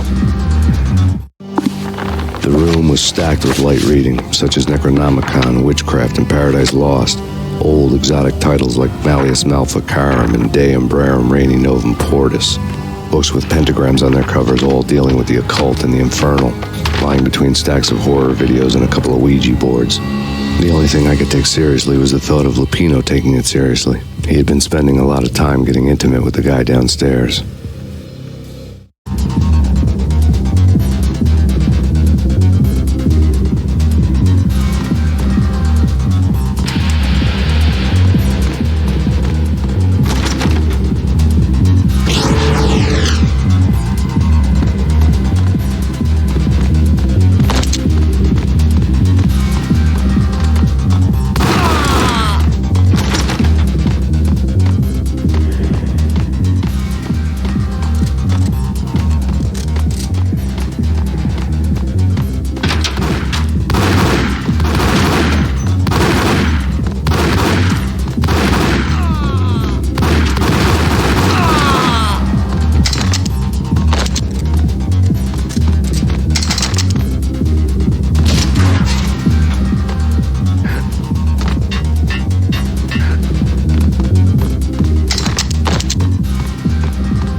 Hold it.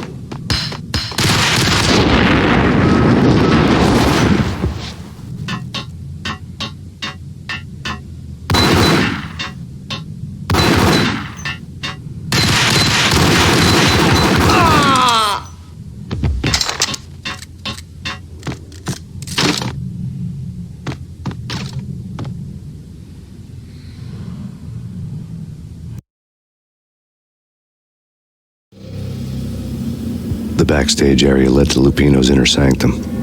The hot air inside was like an invisible wall, thick with incense and something else, a sickly sweet smell that made you gag. This was the rotten core of the Big Apple. Lupino lurked somewhere ahead, like a spider at the center of his web, waiting. The vapors in the air started to make my head swim. Torn pieces of a letter lay scattered on the sofa.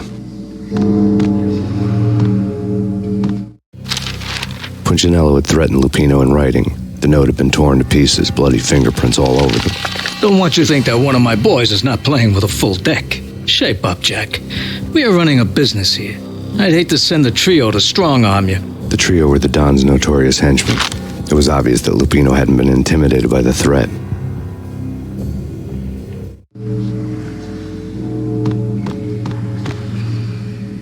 Lupino's notes covered the table.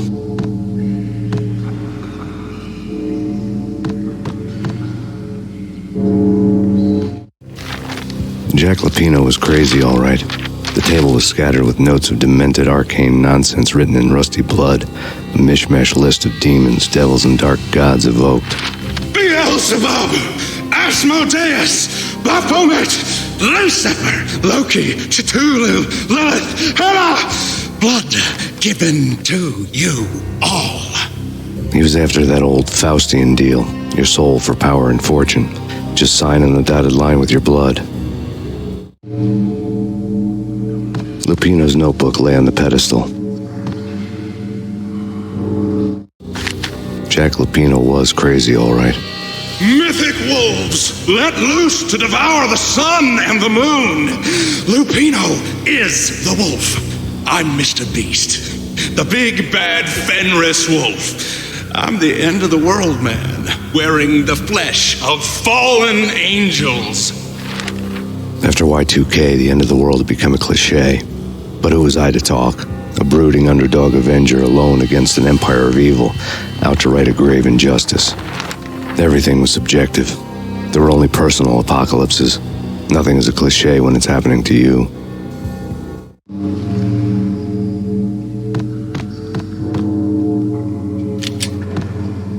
The flesh of fallen angels! Come to me all! Astaroth, Beelzebub, Asmodeus, Baphomet, Lucifer, Loki, Satan, Cthulhu, Lilith, Hela! Blood to you all! Secrets living under the skin of reality. I've seen it. The corruption of flesh. Ow! I'm the wolf, yeah! I am the wolf! It's close. It's coming. You have come. A witness to the end of time. It's now! I will rise to her side! I don't need the words! I'm beyond the words!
I'd known there'd have to be a catch in it somewhere, and this one was the Empire State Building of catches. Lupino was pumped up and dying to go 15 rounds with a mutant alligator. And then he started this spooky monkey talk, straight from a bad dream. Mine. I have tasted the flesh of fallen angels. I've tasted the devil's green blood. It runs in my veins. I've seen beyond a world of skin, the architecture of blood and bow and arrow. Death is coming! She is coming, and hell follows with her. This is the twilight winter. I am ready to be her son. Her time is now, and all who stand in her way must die!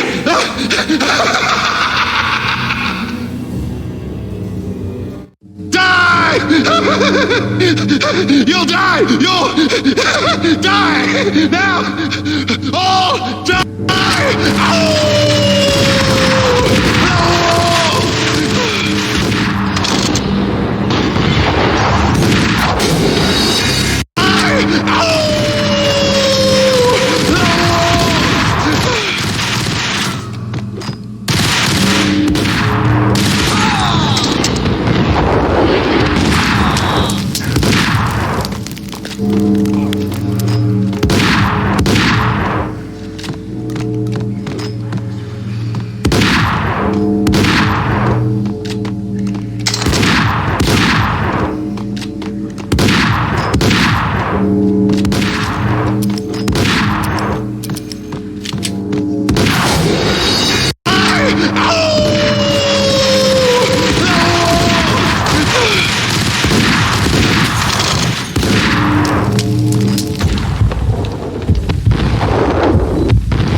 Finally went down. I wanted to make real sure he'd stay that way. V was a bad monster. Turned them into friggin' zombie demons from outer space. I think he's dead already. Huh? And that's when it happened. But dead or not, you've got the wrong guy. In stepped this knockout femme fatale holding a gun to my face. I returned the favor.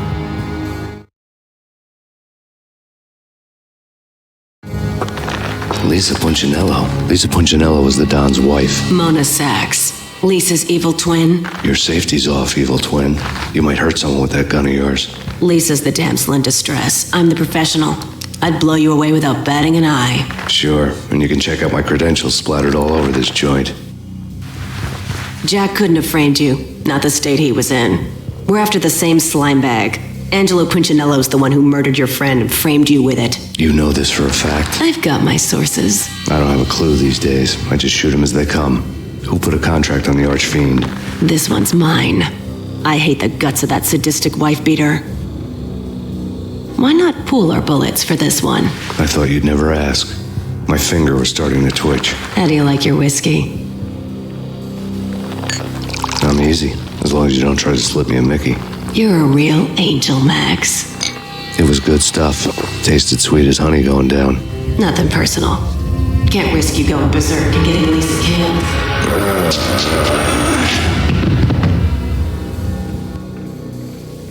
The nightmare was always the same. Violent shapes moving in darkness, old and ugly. The killer's mad laughter was a riddle filled with wicked innuendo.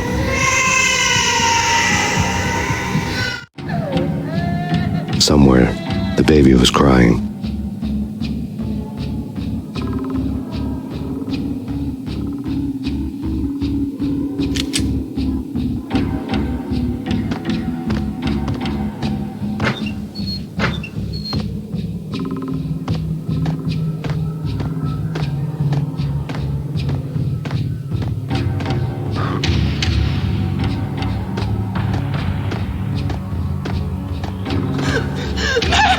No, please, Max!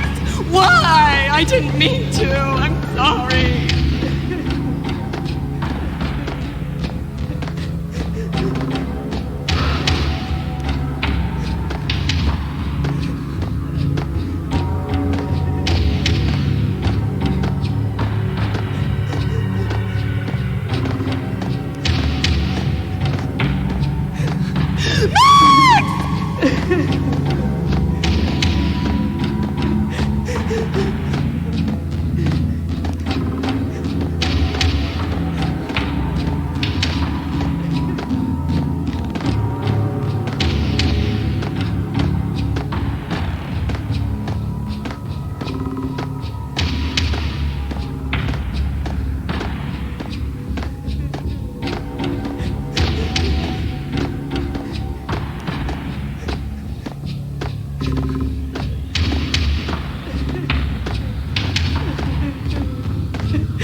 Should've known it when we found you snoring next to Lupino's corpse. A comedian, huh?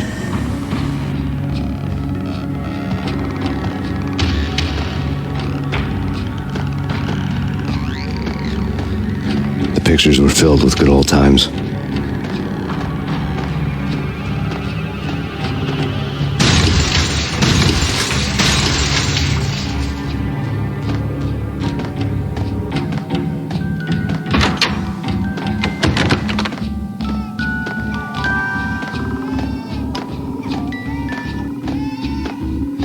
I really love to watch cartoons. Captain Baseball Bat Boy's my favorite.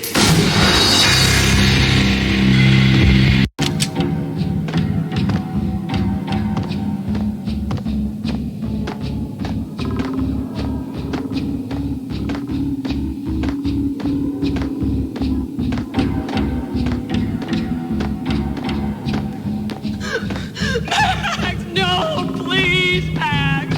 Why? I didn't mean to. I'm sorry.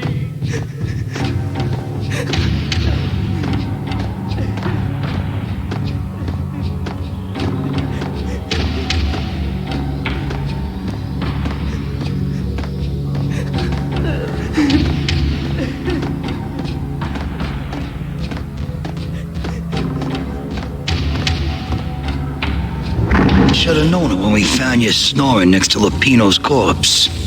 A comedian, huh? The pictures were filled with good old times. Alex and I had a few moments of glory between us. Crime-fighting comrades, the best in NYPD DEA collaborative team. Good-hearted macho bullshit like that. I would have given anything to have him here as my backup. No such luck. No luck at all.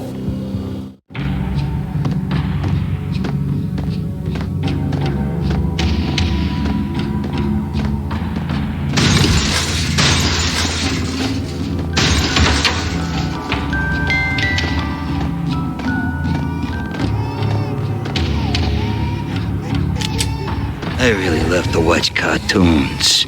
Captain Baseball Bat Boy's my favorite.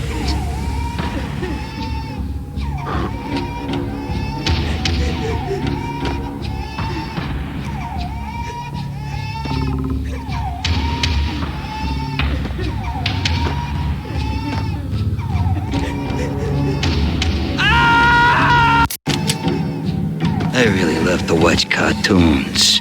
Captain Baseball Bat Boy's my favorite.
No, please, God, no.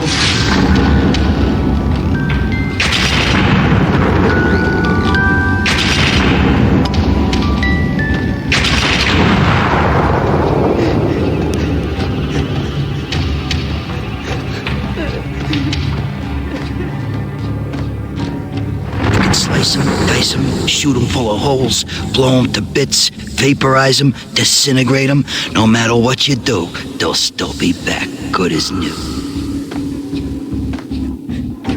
Michelle's diary lay on the table. Michelle was working part-time in the district attorney's office. Her diary was open on today's entry, her handwriting all pretty curves. An army dossier found its way to my desk yesterday.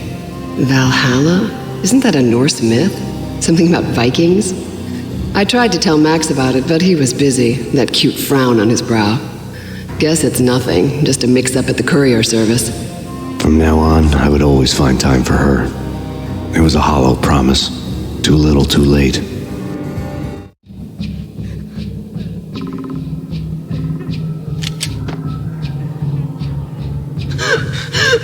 Max, no, please, Max. Why? I didn't mean to. I'm sorry.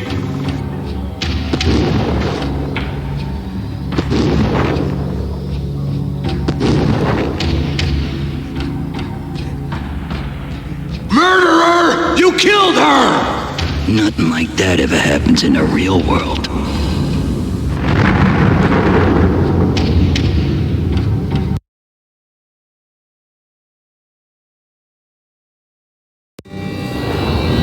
I woke up in a bad dream. My head felt 2 sizes too small for my brain. Max Payne. I envy your name. And the killer was smiling. Pleased to meet you. I'm Frankie the Bat Niagara. Niagara, as in you cry a lot? He had a baseball bat and I was tied to a chair. Pissing him off was the smart thing to do.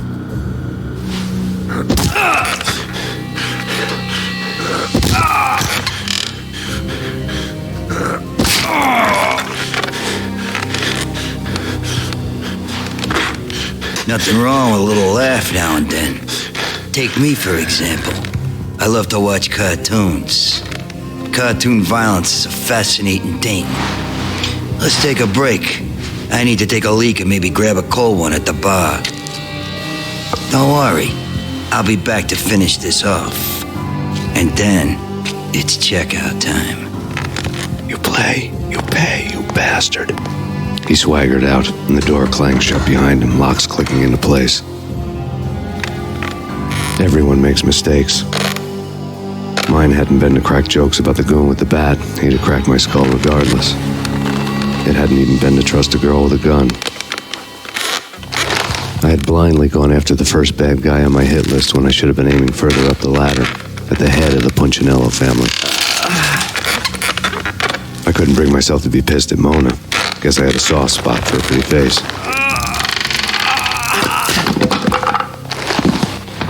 But when somebody decides to play baseball with your head, you tend to get sore.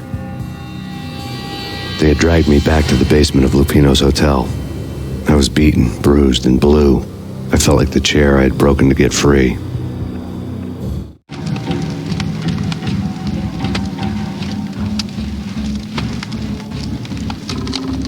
All I had was Niagara's bat, sticky with my own blood.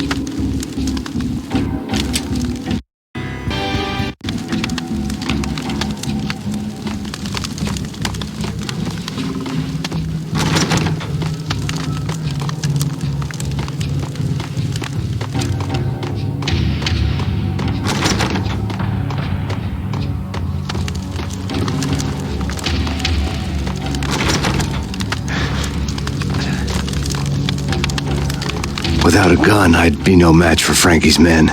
I'd have to play hide and seek with them.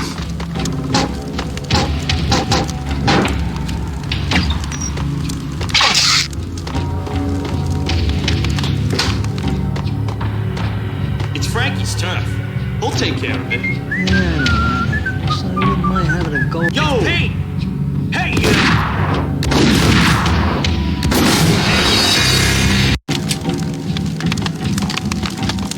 Without a gun, I'd be no match for Frankie's men. I'd have to play hide and seek with them.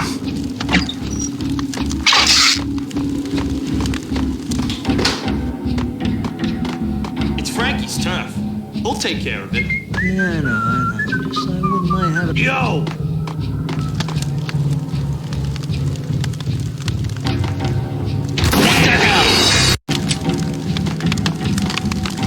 Without a gun, I'd be no match for Frankie's men. I'd have to play hide and seek with them.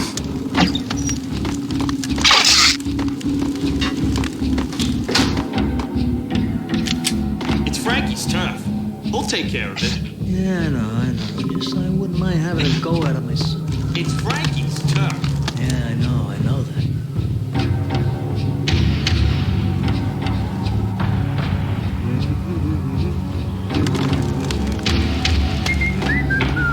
What the hell? Hold it!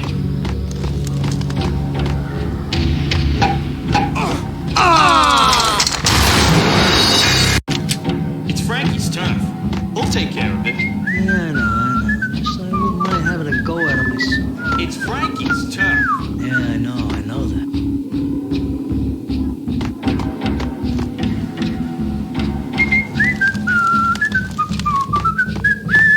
Hey, yeah! What the hell? Yo! There he is! It's Frankie's turf. We'll take care of it. Yeah, I know. Guess I wouldn't mind having a go. There he is! Hold it!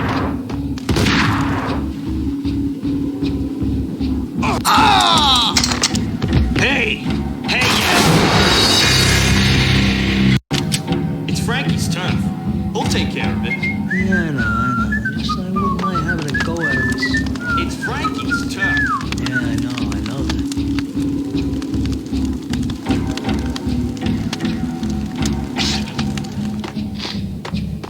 Hey! What the hell? Hey, yeah!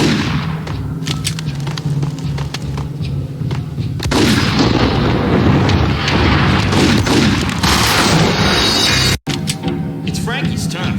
We'll take care of it. Yeah, I know. Guess I wouldn't mind having a go at it myself. It's Frankie's turf. Yeah, I know that.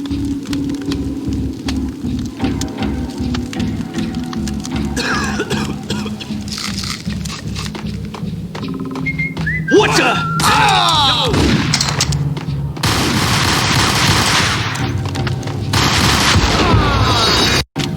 It's Frankie's turf. We'll take care of it. Yeah, I know. Guess I wouldn't mind having a go at it myself. It's Frankie's turf. Yeah, I know that.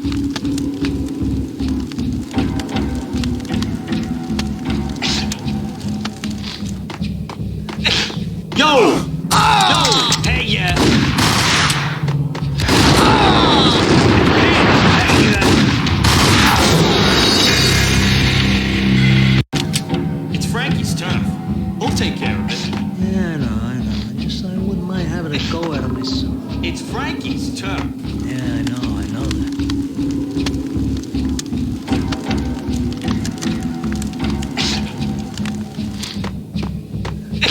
What the hell?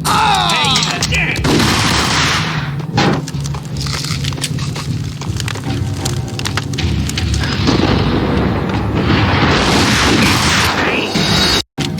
It's Frankie's turn. We'll take care of it. Yeah, I know. I wouldn't mind having a go at him myself. It's Frankie's turn. Yeah, I know that.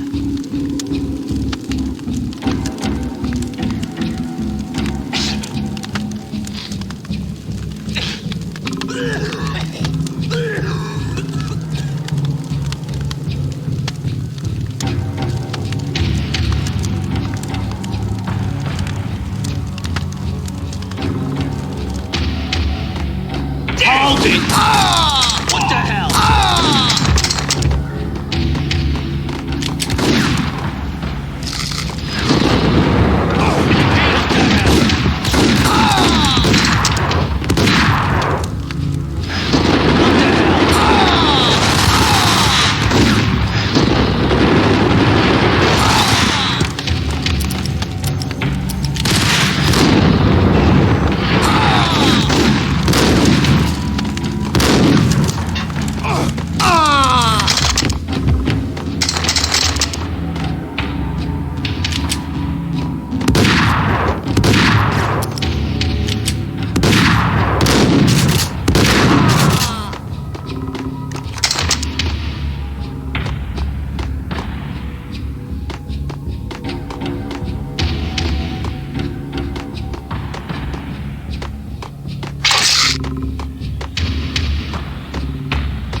Another newspaper caption for a murder scene. Frankie had left his calling card, a Captain Baseball bat boy strip, next to a sewer passage filled with bodies. You'd better not mess with Captain Baseball Bat Boy. Even my arch enemy, Bicycle helmet girl swoons at the sight of me. Aha!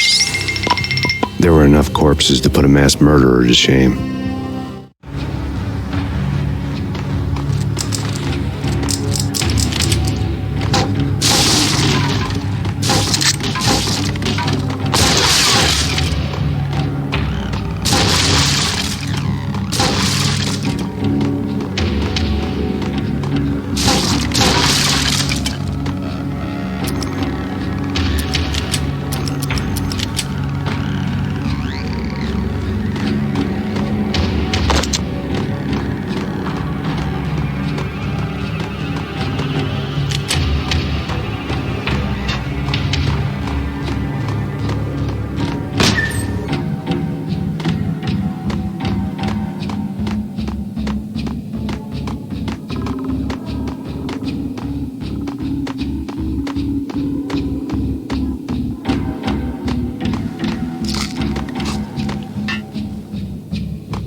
Things were fast going from bad to worse.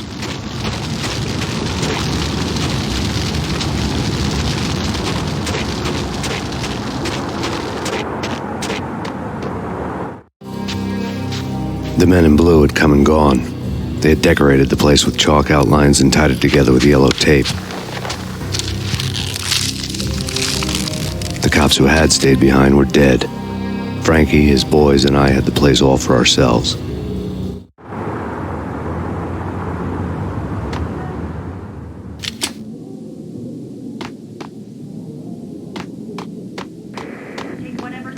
Just forget about it.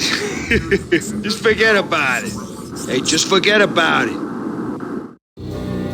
That crazy witch, you should have heard her. She was a real scream when the boys caught her trying to cap the Don.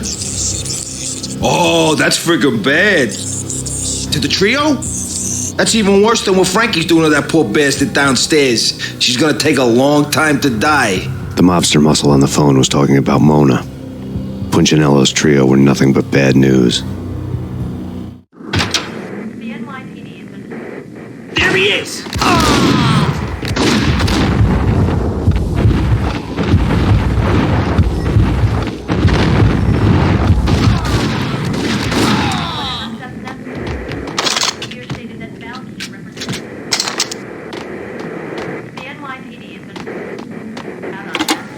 More evidence that Punchinello didn't like me much.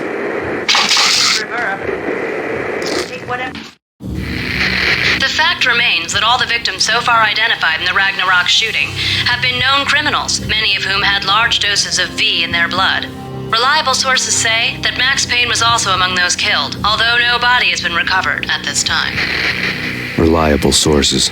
That meant somebody thought the Mafia had me, and didn't want the cops snooping around anymore. The body would be delivered to them barely recognizable. Case closed. Don Punchinello had the power to be that reliable source, which was no news. But his news was old news. Framing me hadn't been enough. Don Punchinello had put a hit on me. He wanted me dead, and it had been important enough for him to give written instructions to Frankie about it. Max Payne should die like a dog for the trouble he's caused. Frankie, I know I can trust you to give this matter the dedication it needs.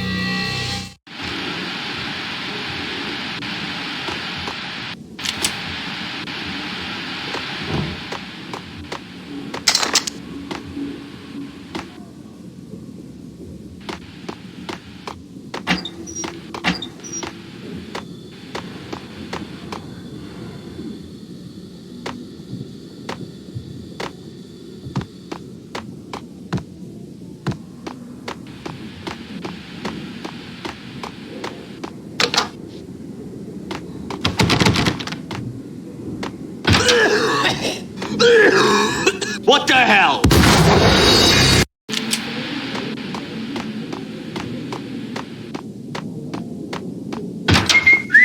What the?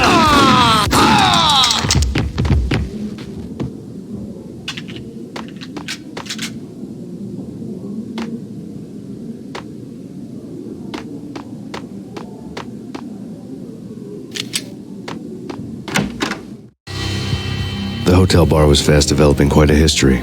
True to his words, Frankie was there, having a beer. Jesus Christ. How the hell did you get loose? Got bored waiting. Thought, what the hell, we could just as well finish this here. Fine by me. This works out just as well.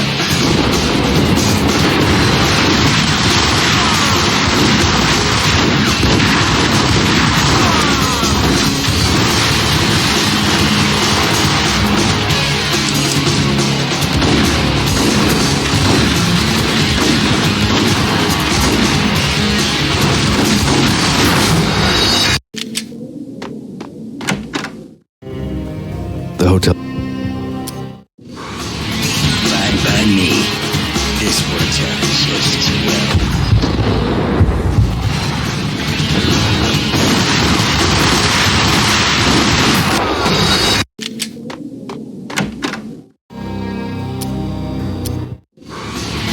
Fine by me.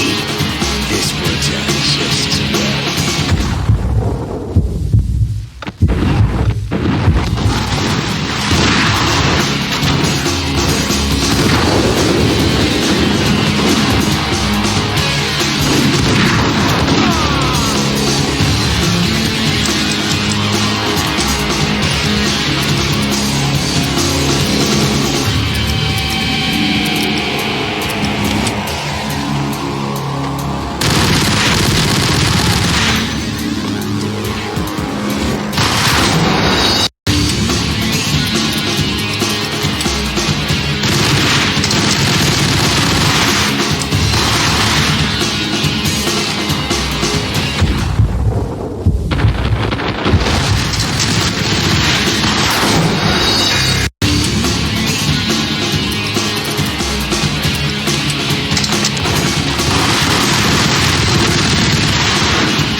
You've been a lovely audience.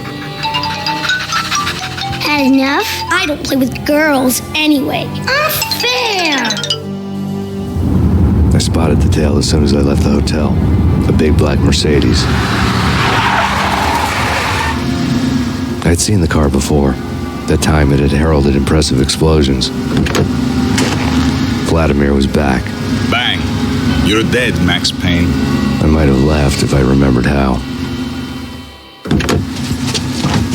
What's this supposed to be? Cops and robbers? Look, you want something with me? Get in line. Peace, man. Relax. You know you are a real news item. Armed and dangerous. I am going to make you an offer you can't refuse. I've always wanted to say that. It's a bum rap. I've been framed. That's a moot point. Whatever you did or did not do, I'm sure you had good reason for doing it. Want to hear me out? I'm listening.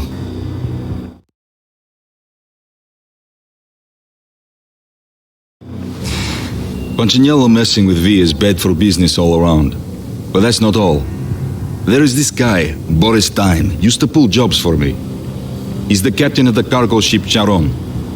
Now the bastard turncoat has gone over to the other side, Punchinello's.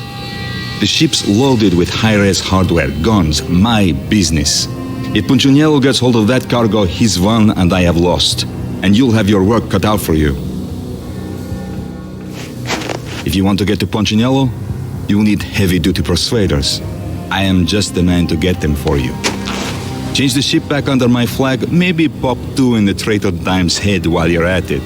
You'll get enough guns to start the apocalypse. You in or out? Let's get this show on the road. Vladimir was one of those old-time bad guys with honor and morals, which made him almost one of the good guys. None of us was a saint. The Brooklyn riverfront was a maze of rusty containers, sharp-boned cranes looming up from the snowstorm. On a night like this, you couldn't help but think of the dark army of dead men sleeping with the fishes, cement shoes in line. No Minotaur lurked in this labyrinth, but somewhere out there, on the clanking deck of his cargo freighter, the skipper of the Chiron was waiting, like the ferryman of the river Styx.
Hold it!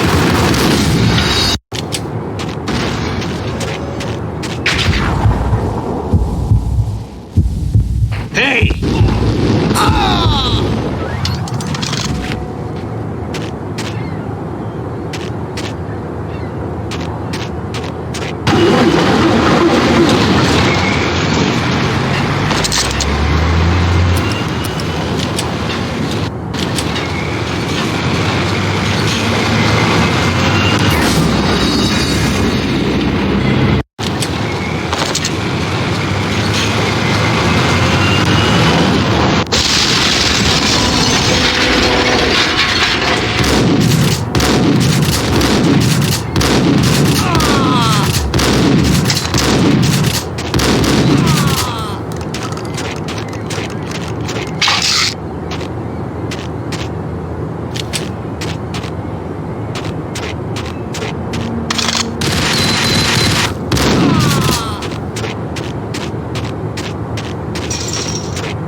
Payne! Payne! Payne! I doubted the letter was a receipt.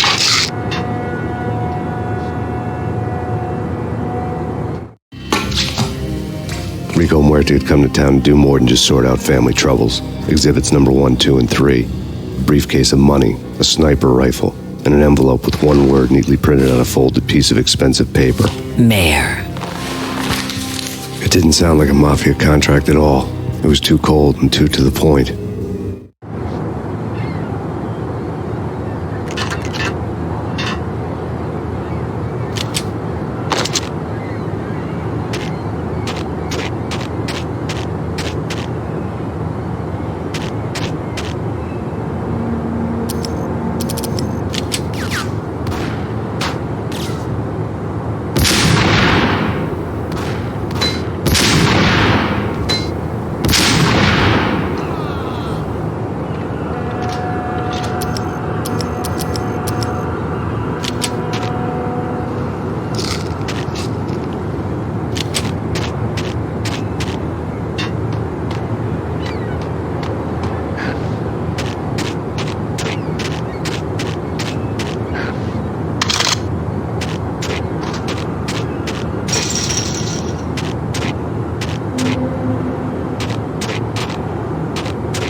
Gun him down.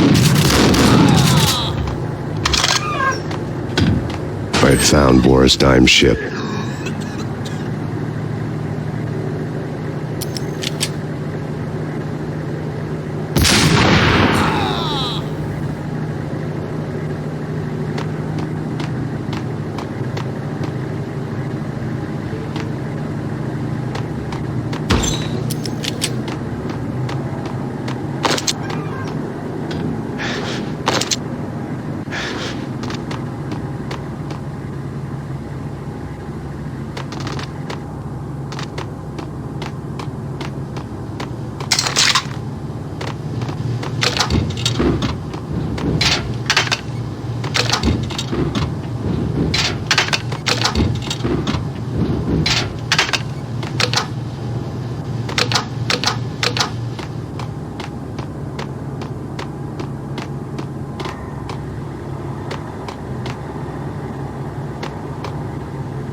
Rust had crept over the sides of the cargo steamer a long time ago. Boris Dime would be on board. I'd have to smoke half of his crew to even get near the gangplank. Guns were probably being kept in the hold, buried amidst the rats and oily water.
Angie, tell me, how much did Dime cost you?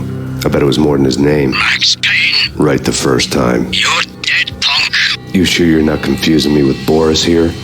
But you are right, of course. Pretty soon we should get together and have a talk. Pissing Punchinello off was a dangerous game, but when people get mad, they make mistakes. I should know. That's where I wanted Punchinello, mad enough to trip over his own feet, preferably into a grave.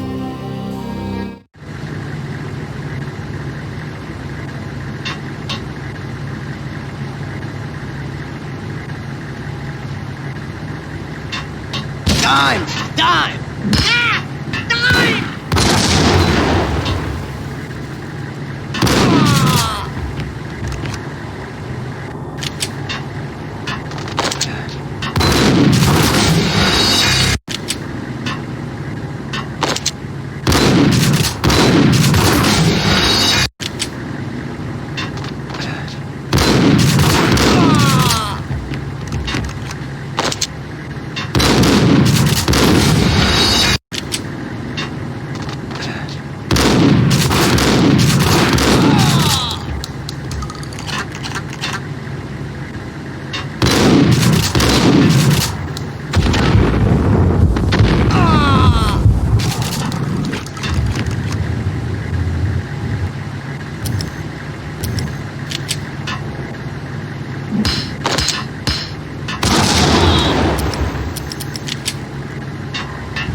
Dime sent you.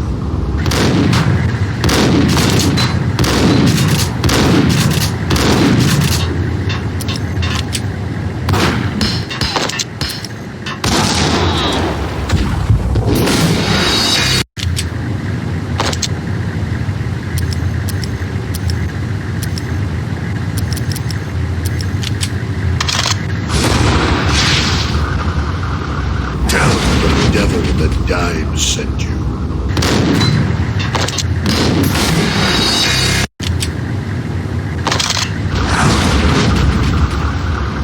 Tell the devil that Dime sent you.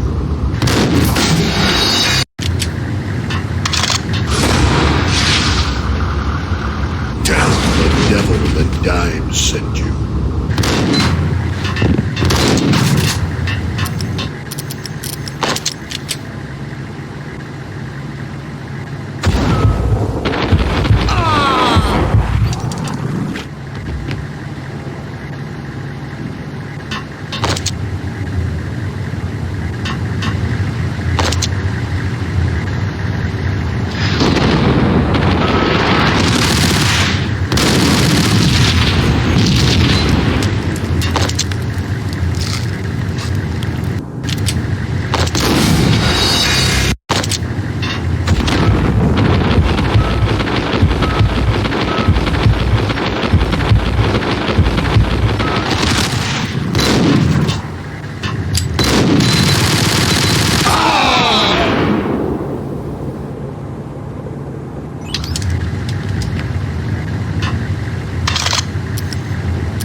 to handle yourself. Anybody who says different is calling me a liar. Vladimir here. Collect all the guns and ammo you want. Meet me on the bridge afterwards.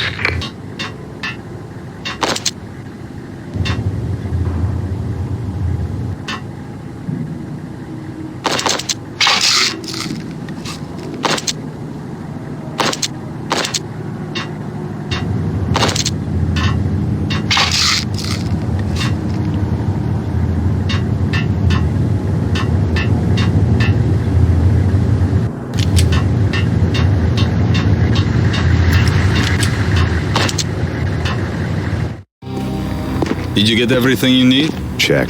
I owe you. Anything you need. This is my solo. When I'm through, Punchinello won't be anybody's problem anymore. Clear as vodka. But anytime you get between a rock and a hard place, just whistle. This could be the beginning of a beautiful friendship. You really get a bang out of this big-time gangster act, don't you?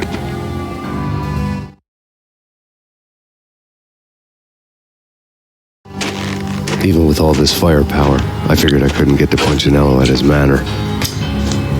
I could only hope that he wouldn't pass a chance to hear me beg to see he's won. This is Max Payne. I want to cut a deal. Payne, you're a dead man. That's what everybody keeps telling me. I got your ship and her cargo. I want to meet. No pain, no gain. Capiche? You know my restaurant? Yeah, I know it. 1 hour. Punchinello's restaurant had seen better days. Snow was falling like ashes from post-apocalyptic skies, but that was outside. Things would soon get hot in the Don's restaurant. I knew it was a long shot, Angelo Punchinello actually showing up, but there was no crime in hoping.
Punchinello was burning to get me.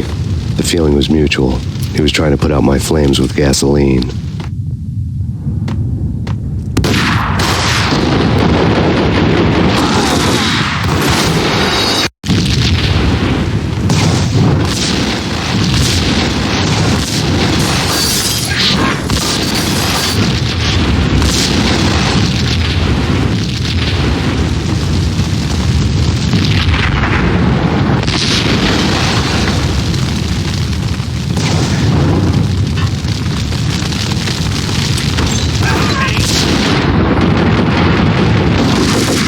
Punchinello was burning to get me. The feeling was mutual. He was trying to put out my flames with gasoline.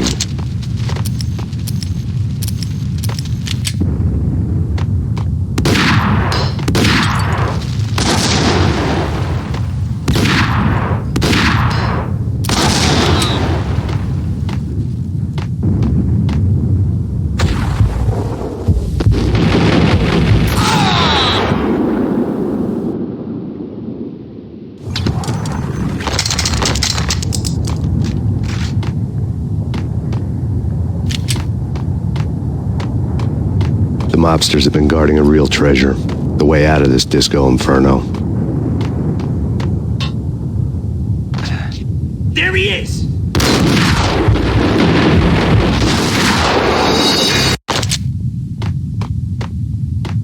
The mobsters have been guarding a real treasure, the way out of this disco inferno.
Vlad had seen my smoke signals.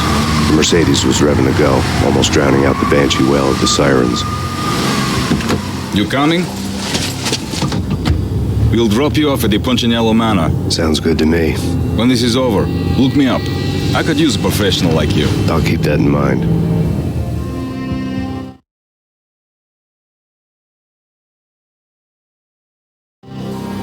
The night groaned with cold. The garden lights flickered nervously. In their light, the falling snow was dead white before the darkness ate it up. I had heard the stories. The trio were mad dogs. They'd have hung the heads of their enemies over the manor gates if the capo had only let them. Punchinello wanted Payne. He'd see the pain. The trick in my situation was that there was no trick, no matter what the movies tell you. No rules, no secret mantra, no roadmap. It wasn't about how smart or how good you were. It was chaos and luck, and anyone who thought different was a fool. All you could do was to hang on madly, as long and as hard as you could. Someone had graciously left the back door open for me and killed the guards. My money was on Mona. I knew the trio would be standing between me and Punchinello. I had read their rap sheets, thick as phone books. No one would be walking out of here alive. The numbing cold of the broken night had followed me in. Upstairs, the trio tangoed down the manor halls to the silent rhythm of their murderous hearts. The blood of their victims rust on their lips. Vince Mugnano, Pilot Providence, a.k.a. Big Brother, and Joe Deadpan Salem. The pistol was a frozen lump in my hand, piercing the skin, gnawing me to the bone.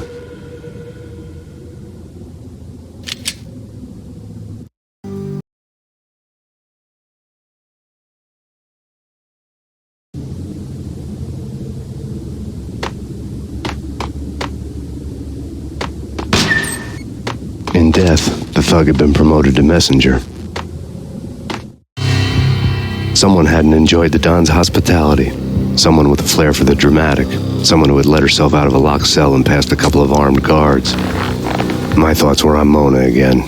I could only hope she was a good enough gambler to walk away while she was still winning, before she'd run into the trio.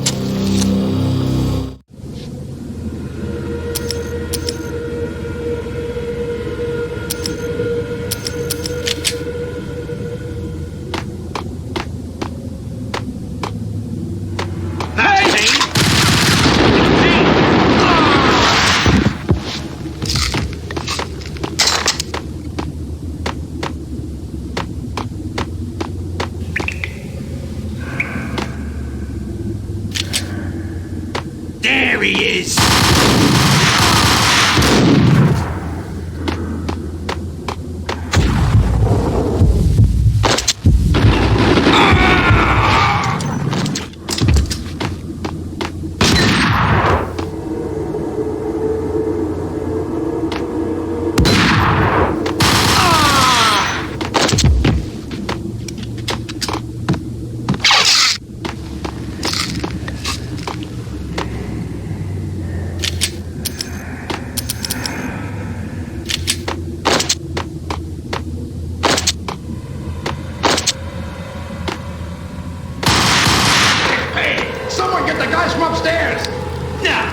No one's going anyplace. Too late for that. He walks in, we waste him. Vinny and Joe and Pilot won't get the credit for this kill.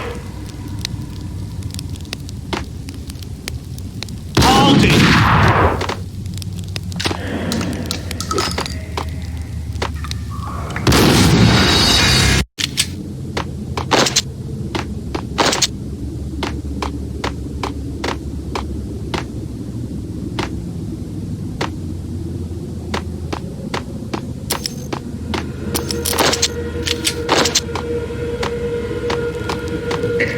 Someone get the guys from upstairs! No!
to the trio. The word on Lisa Punchinello was that she was a bit of a witch. The tarot cards on the kitchen table fit the picture. They weren't my kind of cards, but I was willing to take a crack at the hand Mrs. Punchinello had dealt. The first card was the Tower. Maybe that was supposed to be the Manor. It got easy after that. The devil was the master of the house, and death was me, coming for him.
down, one to go.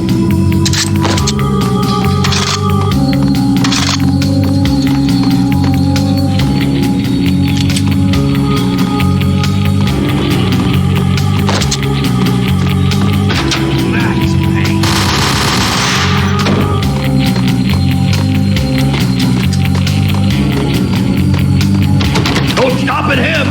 This will stop anything. Hey, come on.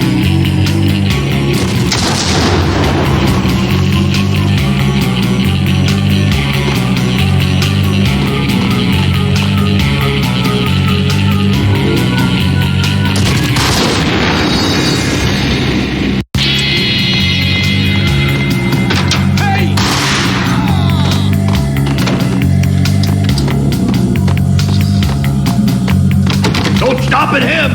This will stop anything. Hey, come on.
It was too late for her.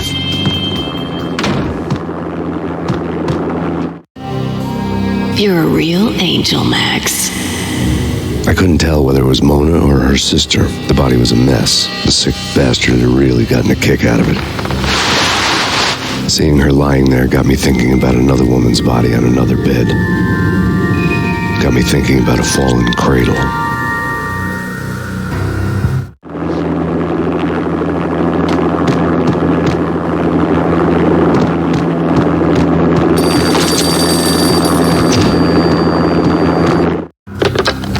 Max Payne. Talk to me. Alfred Woden. You've got company. An armed helicopter just landed on the manor grounds. You must hurry. The more the merrier. End of the road, Payne. Vince Mugnano.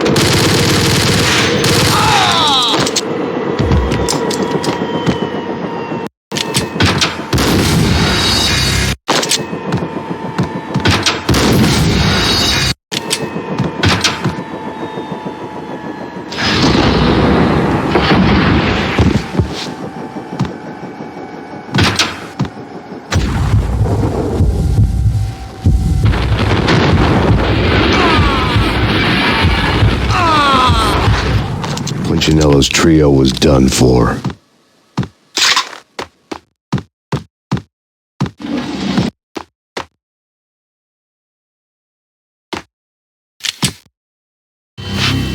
Outside my door. Hurry. He's coming for me.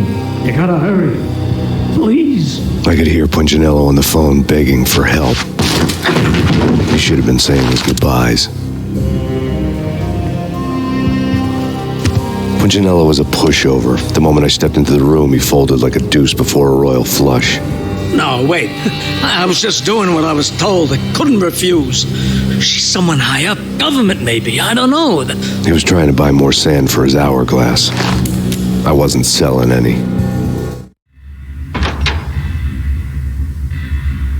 No, I told him not to.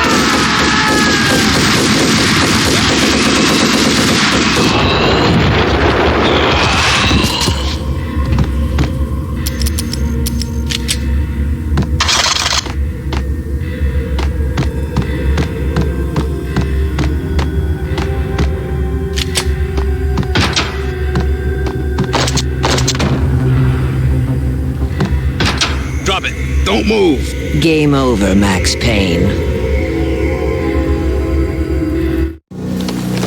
I could tell when I was outgunned. It was time to take another beating. The mystery witch was a real barracuda. Trouble in dagger heels, a smoking assault rifle in her hand, and an army of killer suits behind her. How sweet. I get to kill two birds with one stone. Sooner or later, it was going to catch up with you. Mr. Payne, it's time to show you the benefits of my brew. Be a good boy now. You'd find that Lady Luck was really a hooker. And you were fresh out of cash.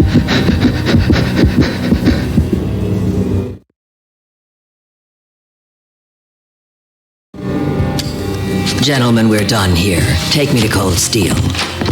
She had just given me an OD of Valkyr. I could feel green fire eating my brains. They turned to steam. They did a fade on me. I'd never had a chance. The witch had got me just as sure as if she put a gun to my head and pulled the trigger. The shadows rushed me, bruised mugshot faces hungry for revenge. They knew my weak spots and closed in for the kill. The floor turned into a vortex of green blood. I fell. The flesh of fallen angels.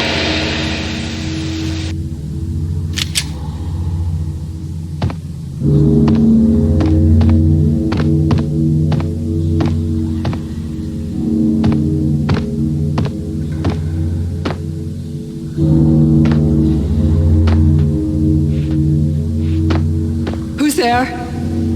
Max? Max, is that you?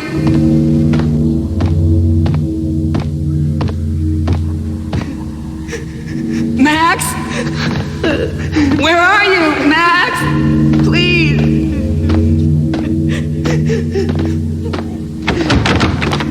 No, please, Max, no. I'm sorry.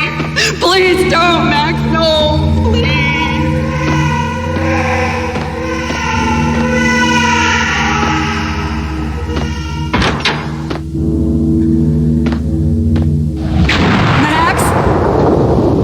Where are you, Max? Please. The letter was staring at me. There was something disturbingly familiar about the letter before me. The handwriting was all pretty curves. You're in a graphic novel. The truth split my skull open, a glaring green light washing the lies away. All of my past was just fragmented still shots, words hanging in the air like balloons. I was in a graphic novel.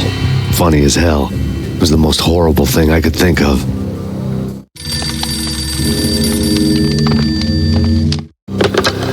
Bartender is shiny stuff and dreams are made of stooped necromancers. He sings like a banana wrist, having strayed too close to the constellations on their shaved skulls. There was a bad line in a prank call. Someone spouting insane babble. I couldn't make sense of it. The whole city was an image riding. But I had an overwhelming sense of deja vu, and the caller's voice sounded oddly familiar.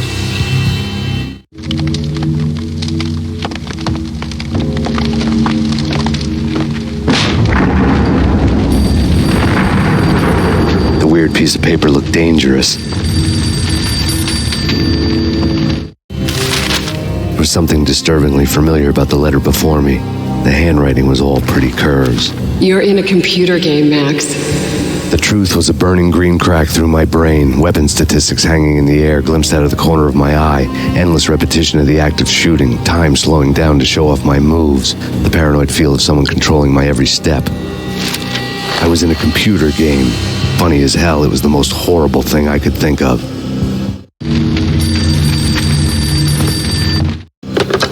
Don't lose it. It's Valkyr. The drug. Snap out of it. Try to remember. It was a bad line in a prank call. Someone spouting insane babble. I couldn't make sense of it. But I had an overwhelming sense of deja vu, and the caller's voice sounded oddly familiar.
Max, something happened at the office today.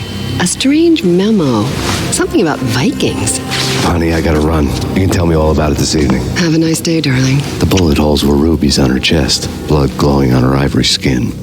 She was so beautiful. The killer was smiling. The flesh of fallen angels.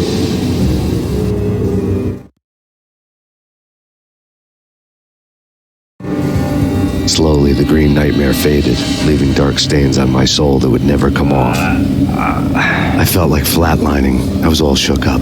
I woke up in a cold sweat, sick and tired to the bone, lying in a puddle of my own puke. The hag had said take me to Cold Steel before it had all gone crazy. It was a clue, the only one I had. It took me forever to crawl back to my feet and hit the road, but when I did, I drove straight to Cold Steel Foundry outside the city. There was a whole lot of action around the place for a freezing winter night. Trucks coming and going, men running. I had the drop on the mystery witch. She thought I was dead. I was on her blind side. I was going in. The bad trip had put me in a crazy mood, adrenaline pumping through my aching veins. Staggering on the mill roof in ice and snow and wild wind, I was a ninja. My kung fu was strong. I wasn't kidding anybody. At best, I was Superman on kryptonite about to fall through a skylight, down to where it was all going down. A half-abandoned industrial area in the middle of nowhere. The factory was a perfect front for any number of illegal activities.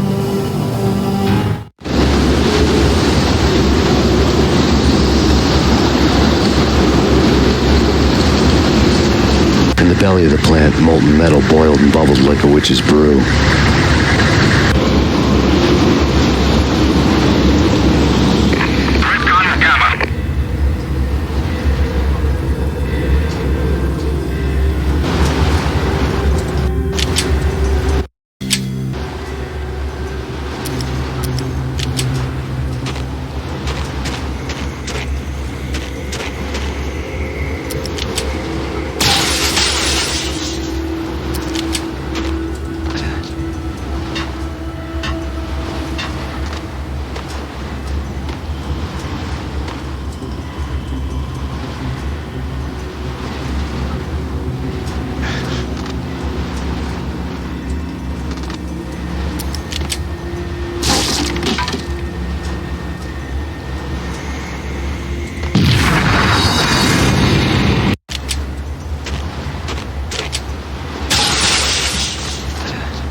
Out in the night, snow fell like confetti over the Devil's Parade. The storm was anything but over.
Engaging hostile.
believe it.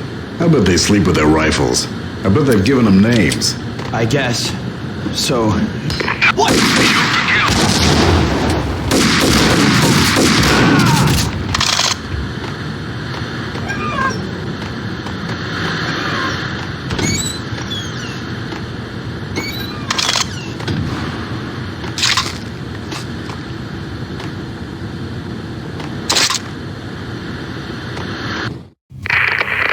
Perimeter breached. The facility has been compromised. Repeat, the Deep Six has been compromised. Initiate Operation Deadeye. The walkie-talkie military lingo could mean only one thing. They were getting ready to destroy the evidence and vanish into the night. I was so close. The hidden truths were just around the corner.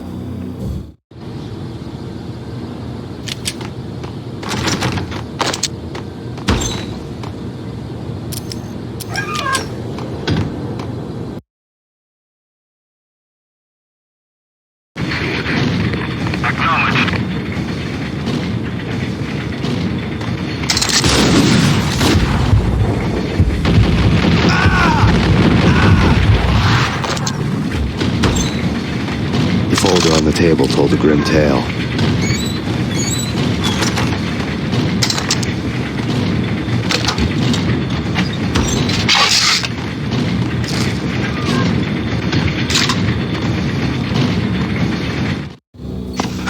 The mercenaries were running a tight operation, paperwork and all. Merchandise missing again. A chemist had tried to smuggle it out for his own private party. Locked him up in cell B7 in D6's old test facility to wait for proper processing. I was close enough to hear the secrets, just beyond the next doorway.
monitor showed me the way.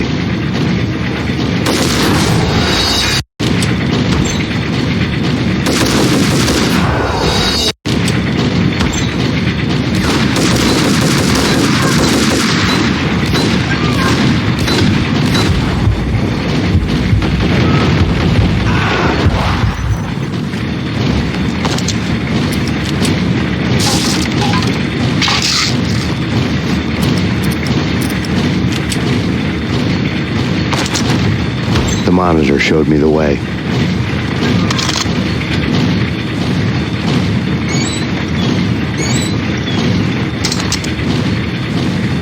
Processing diagrams filled the control room screens, all but one. An elevator titled D6 on one of the screens, somewhere onwards, past rows of ovens, in the core of the plant.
The exit's in from the left side.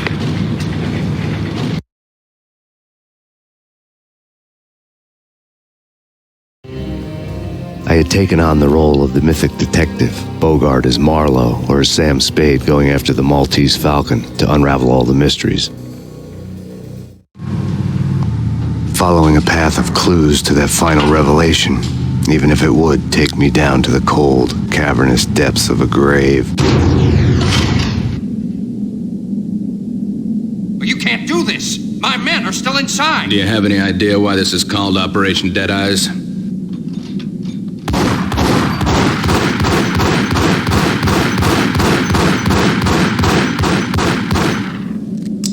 I think he's dead already. Let's do it.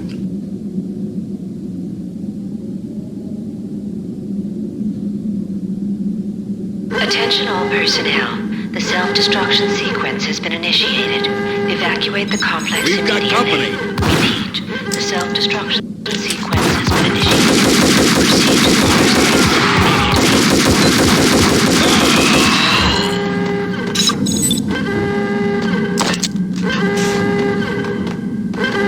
I had seen the logo on the floor before. There was an old army bunker under the steel mill. I knew the military plaque on the floor. I had seen 1,000 variations of the insignia on crumbling brick walls everywhere in the city. The sword replaced by a syringe. Project Valhalla, V for Valkyr, V for Valhalla. All of a sudden it read like a crackpot conspiracy theory.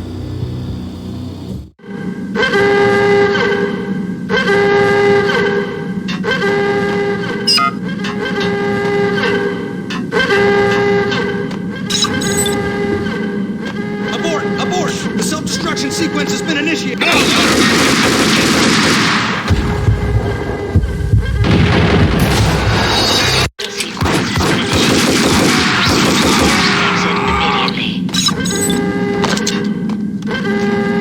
I had seen the logo on the floor before.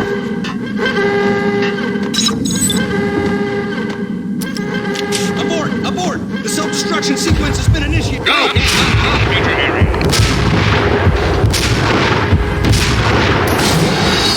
sequence has been initiated. Proceed to the nearest exit immediately. Sequence has been initiated. Proceed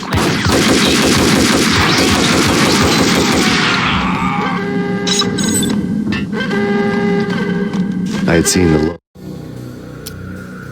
logo on the floor before.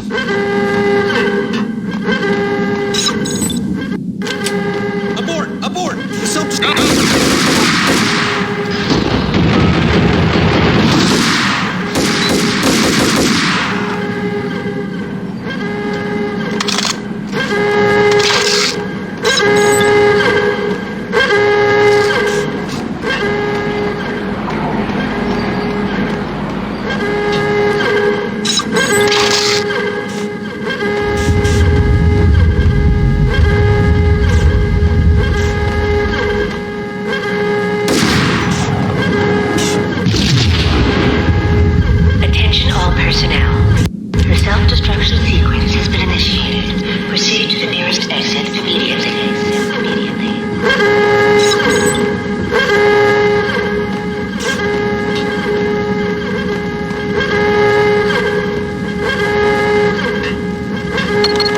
Like everything else in the Valkyr case, the door code was a mystery to me.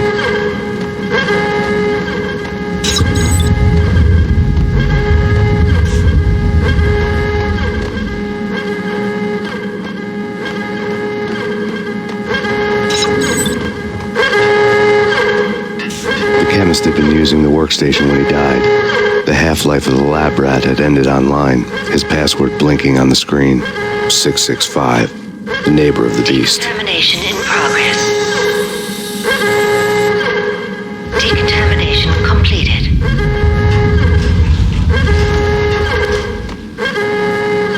Attention all personnel. The self-destruction sequence has been initiated. Proceed to the nearest exit immediately.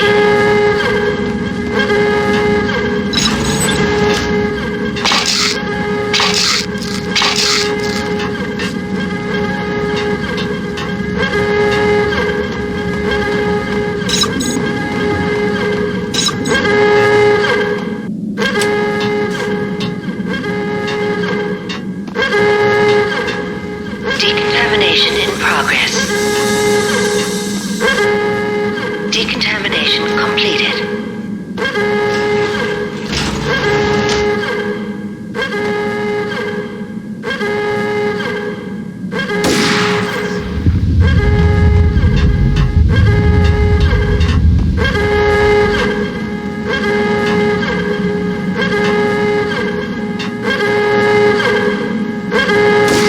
Attention all personnel.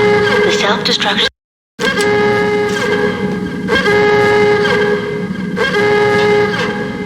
Decontamination in progress. Decontamination completed.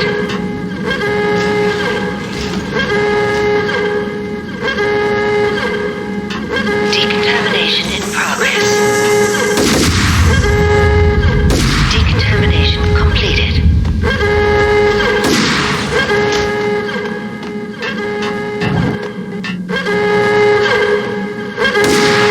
Attention all personnel. The self-destruction sequence has been initiated. Proceed to the nearest exit immediately.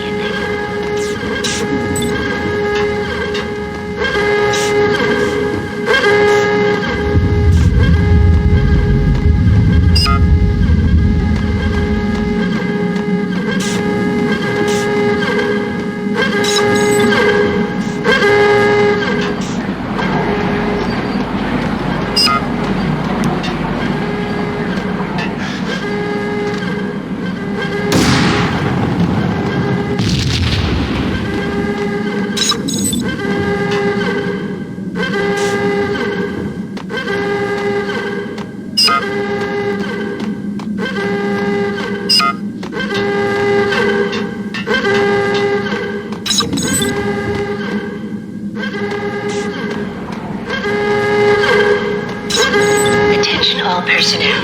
The self-destruction sequence has been initiated. Proceed to the nearest exit immediately.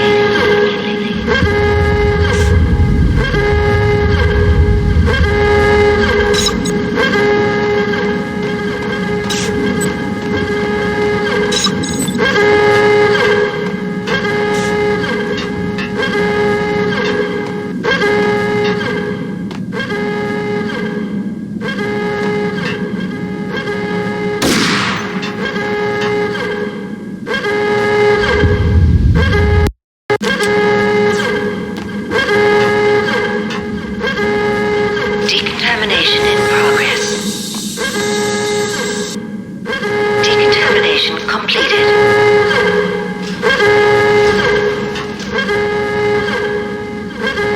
Decontamination in progress.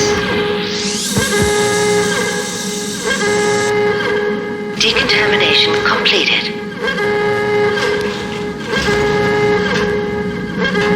Decontamination in progress. Decontamination completed. Personnel. The self-destruction sequence has been initiated. Proceed to the nearest exit immediately.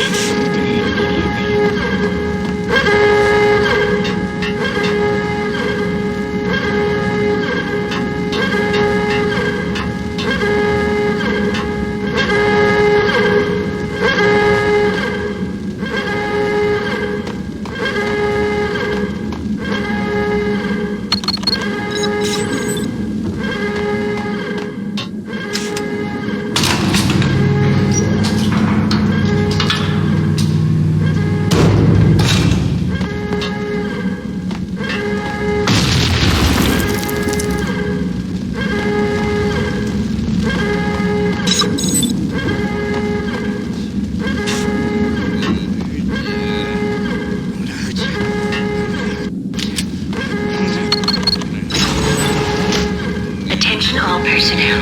The self-destruction sequence has been initiated. Proceed to the nearest exit immediately.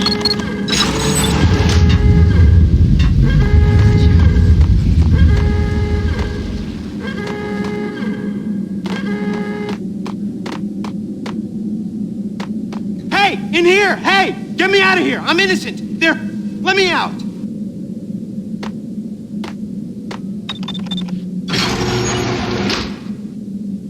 Thanks. I thought I was gonna die in there for sure. I need you to get me through the decontamination chamber airlock. You're crazy! No way! The place is blowing up, for Christ's sakes! Either that or back to the cell. Your choice. Okay, I'll do it.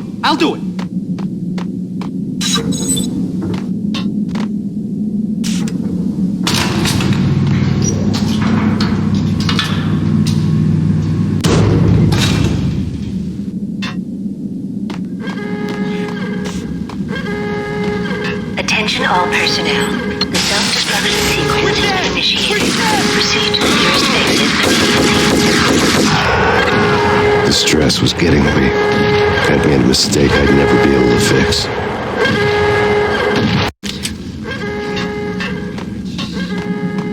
Attention all personnel. The self-destruction sequence has been initiated. Proceed to the nearest exit immediately. I thought I was gonna die in there for sure. I need you to get me through the decontamination chamber airlock. You're crazy! No way! The place is blowing up, for Christ's sakes! Either that or back to the cell. Your choice. Okay, I'll do it.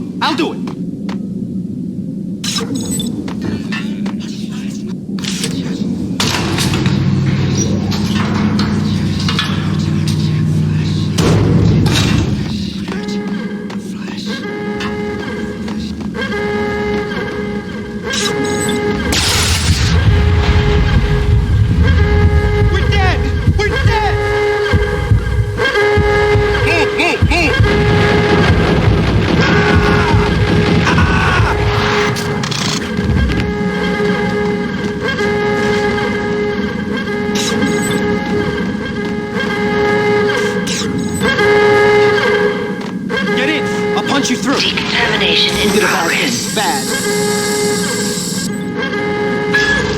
Decontamination.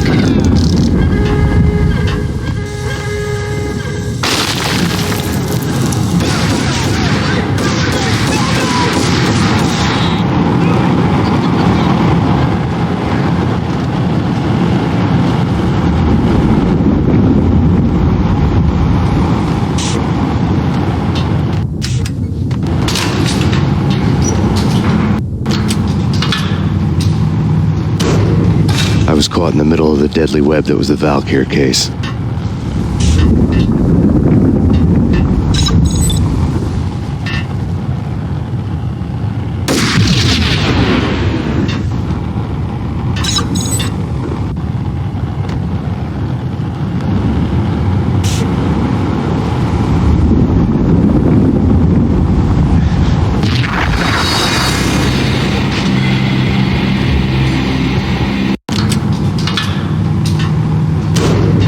I was caught in the middle of the deadly web that was the Valkyr case.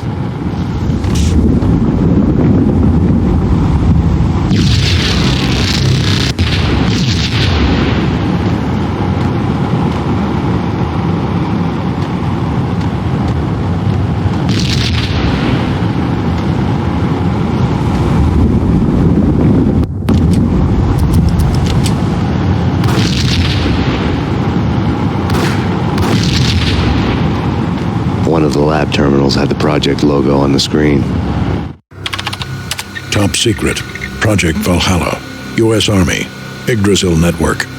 Valhalla, the otherworldly place in Norse mythology where the bravest heroes spent their afterlife feasting and fighting forever, their wounds miraculously healed night after night. Valkyr, the maidens who chose the most courageous Viking warriors and carried them to Valhalla. 1991. The research objective is to create a chemical substance to enhance the stamina and morale of infantry troops. 1995. Results unsatisfactory. Project canceled. Someone had decided to continue the sick experiment unauthorized. Project compromised. Data leak. Fix the damage by any means necessary.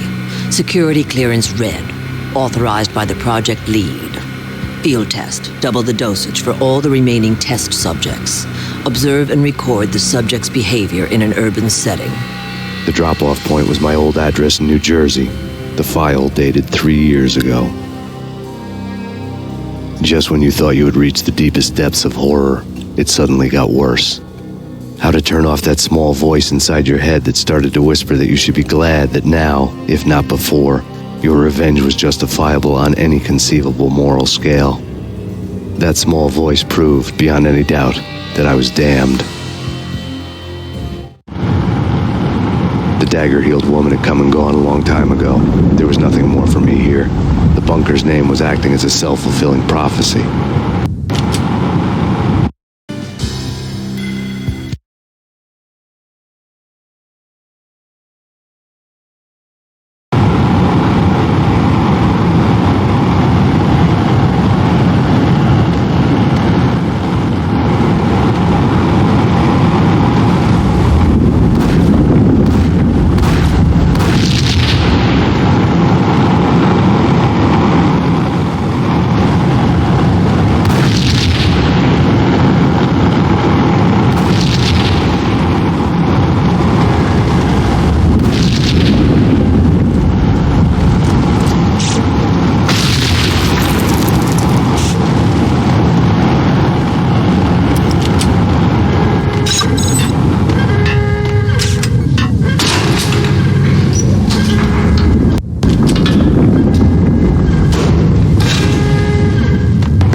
Piece together a jigsaw, and the final picture is you finishing that same puzzle.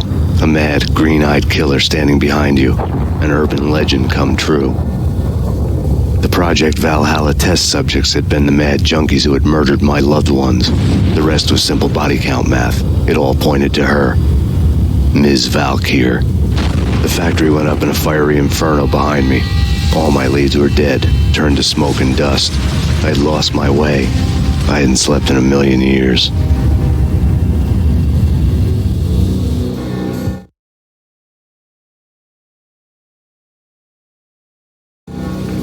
I felt thin as death. I've been living on an endless supply of week-old donuts. They were fuel for this crazy furnace inside my head. I couldn't remember when I had last seen the sun. I was on a permanent graveyard shift. When the darkness fell, New York City became something else, any old Sinatra song notwithstanding. Bad things happened in the night, on the streets of that other city, Noir York City. I was in an all-night diner, downing cup after cup of coffee that tasted like engine oil, when a new message from BB got me back on the killer track. What the hell happened at Roscoe Street? Maxie, I'm going out on a limb here. We need need to talk this through. Come up with a plan. 2:30 a.m., the Choir Communications Garage. The more I thought about Alex's murder and the frame-up, the more it felt like an inside job. I should have seen it coming. BB had sold me out, and now he wanted to finish what he'd started. The garage was dead. BB showed up in his tailor-made suit, gold watch, and cufflinks to match, all way beyond a cop's pay. Maxie. Oozing suave charm, he was guilty as hell. What the hell does BB stand for anyway? Backstabbing bastard? Come on, don't be like that. Have a cigar. I don't smoke. Maxie, you have no idea how big this is. It's huge. You have no idea. I think I do. You're a bribe-taking bent cop who sold out his partner. Those mobsters in the subway were a dead giveaway. Hard to miss. Bet it was exactly like this with Alex. Up close and personal. You can't win this one, Max. No, but I can make damn sure none of you do either. BB turned out to be another cardboard cutout bad guy.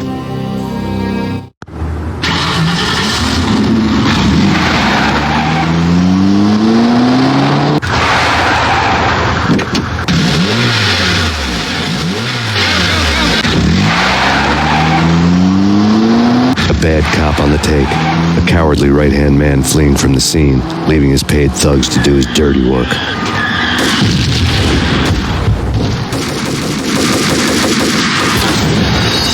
Thugs to do his dirty work.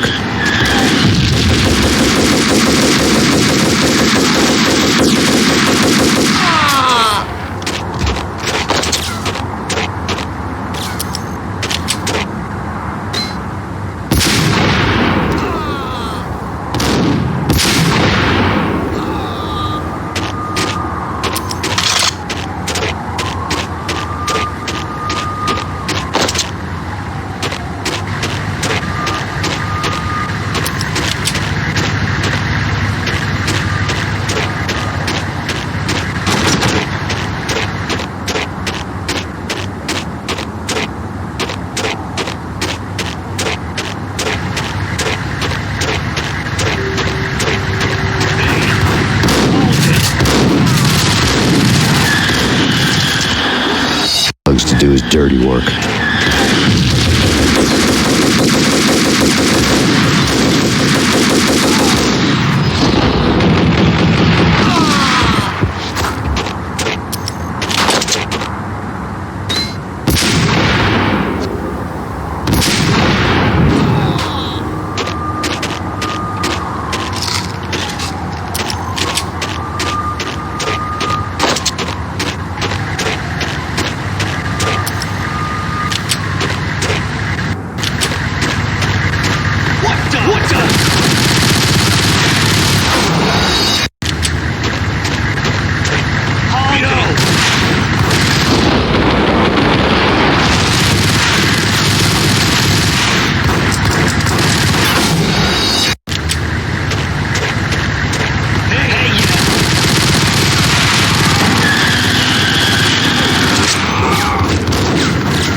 Punchinello Manor in Westchester.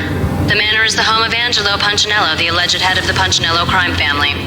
The police are now saying, contrary to their earlier statements, that Max Payne is still alive and at large. He continues his vendetta against the Mafia, of which this last act of arson is attributed to. I had no recollection of setting any fires, but I did remember the flames.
Maxie.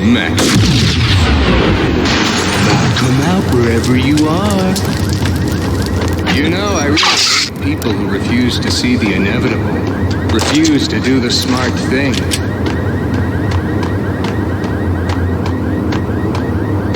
No, I must do the right thing.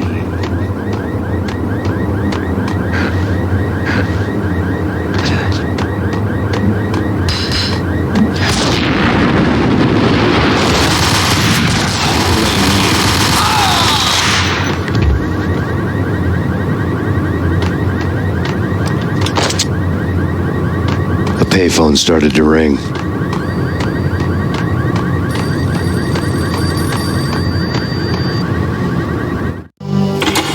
Yeah. Max Payne. Whatever does it for you. This is Alfred Woden. I can give you the name of your enemy. Come to the Asgard building presently. We are expecting you.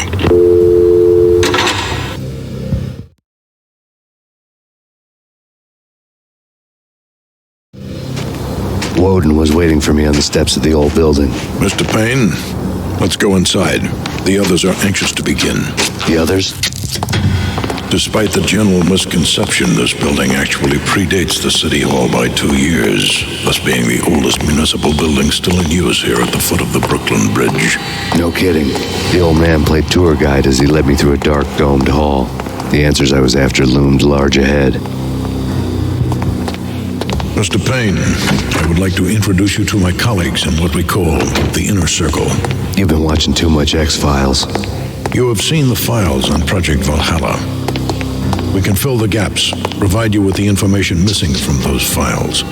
We were all involved in the early stages of the project during the Gulf War. What's the catch? We would very much like to blow this thing wide open, but our hands are tied. Her name is Nicole Horn. She was the key figure in Project Valhalla. When the funding was discontinued, she simply refused to quit. She knew exactly what she had in her hands. Nicole Horn is the president of Acer Corporation. She has more than half the city in her pocket. This must be kept under wraps. If you try to go public with this, we will deny any knowledge. We need you to take her out. Afterwards, we can protect you. Make all the charges go away. That was the cue for the killer suits to kick in the doors and swarm inside.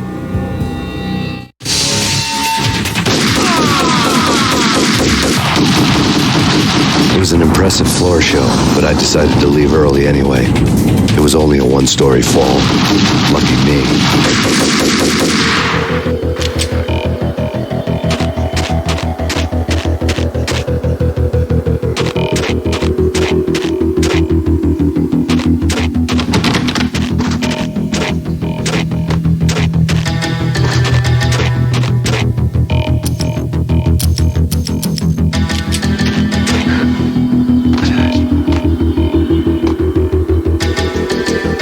Acknowledged. Target escaped. Last confirmed location,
One of the monitors showed what was left of the inner circle. I'm going in.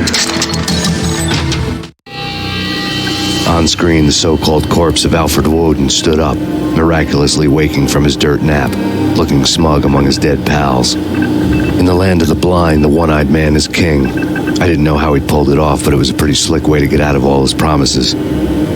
Most of what he had said fit too well to be a load of crap.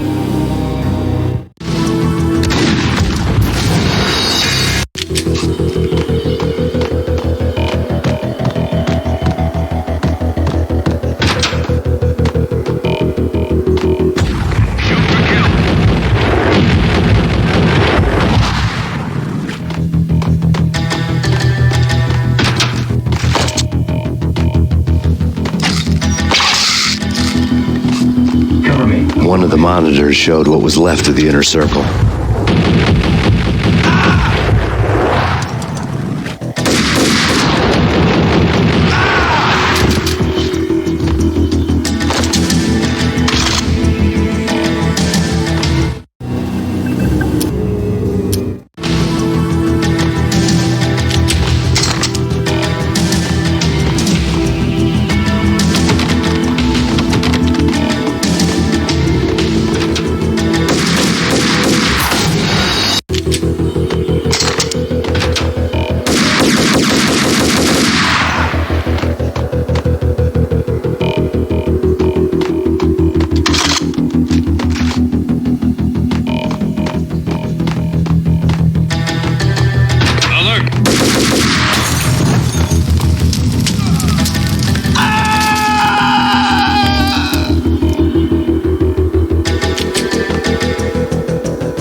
is your answer to those saying that he's actually providing a service long overdue to the city? This crusade nonsense has gone too far. He's out of control. It must stop. He will be stopped. That was Deputy Chief Jim Bravura from the New York City Police Department.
videotape lay on the desk.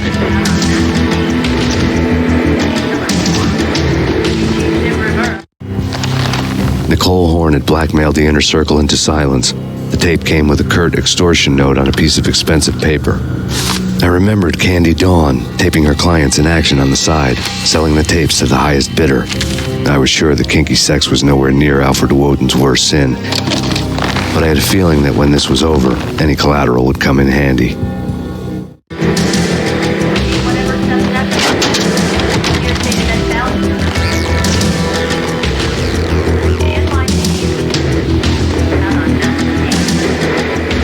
Woden had left me a present. Nothing seems to stop Acer Corporation's phenomenal victory march. Incredibly, the stocks are still rocketing. Worried experts already see a danger in the company's success. Some have gone as far as to say that Acer Corporation is about to become an even bigger monopoly than Microsoft ever was.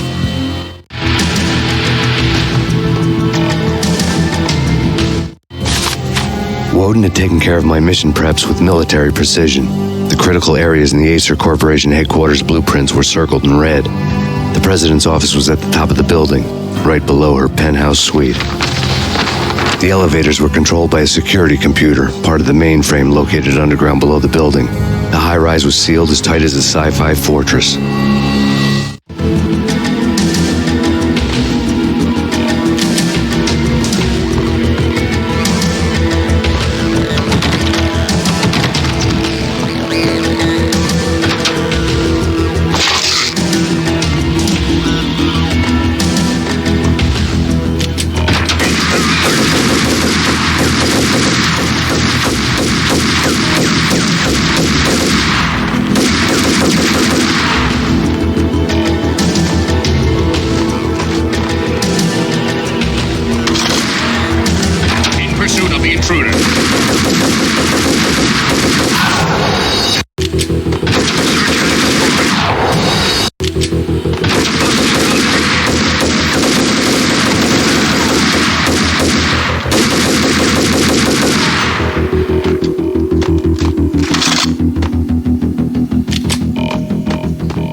Ending ever?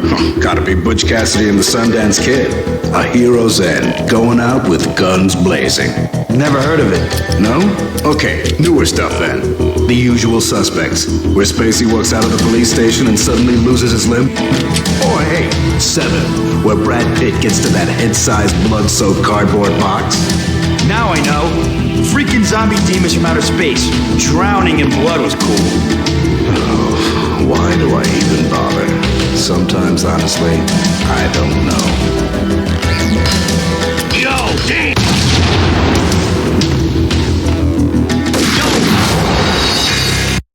Or hey, 7, where Brad Pitt... Hey, yo!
dreamed of revenge. Those dreams were always nightmares, of coming close and then failing. Now I was close. I had a name to guide me, Nicole Horn. I had nothing to lose.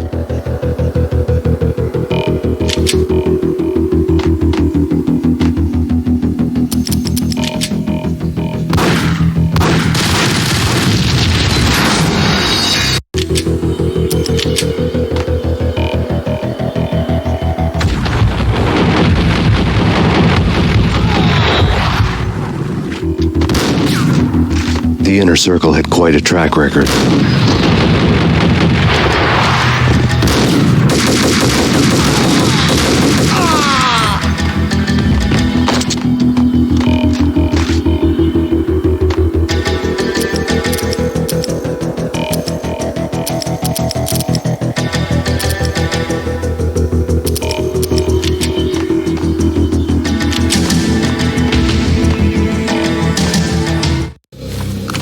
Project Valhalla had not been the only thing the Inner Circle had been involved in. There were rows of cabinets full of files.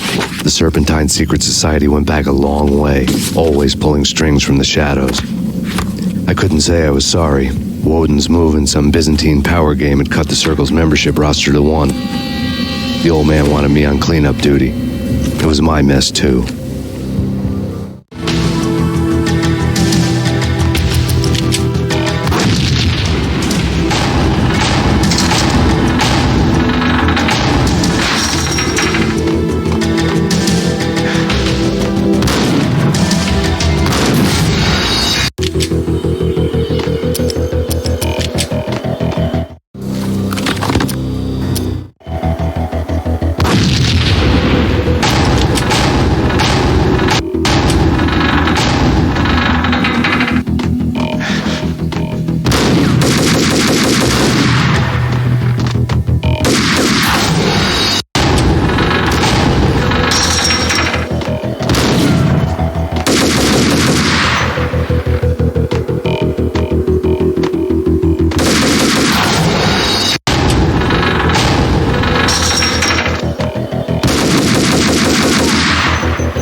FBI. You've seen one, you've seen them all. Sure, good for a practice run. But this, working for her, oh, this is the real thing. The money's astronomical. And best of all, you get to kill any scumbag who gets in your way. License to kill. Like James Bond. Request assistance.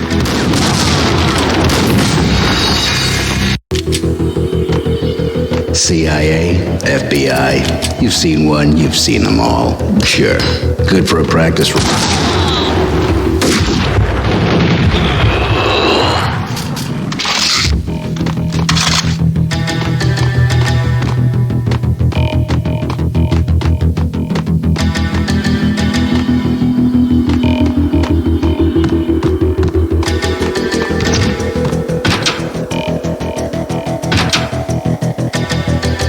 Down. Shoot to kill. Let's finish this.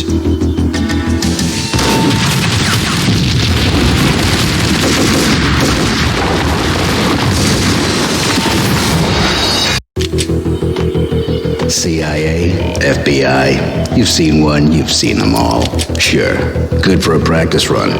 But this, working for her, oh, this...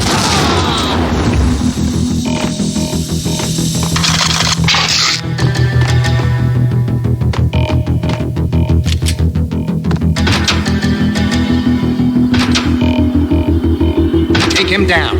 Shoot to kill. Let's finish this.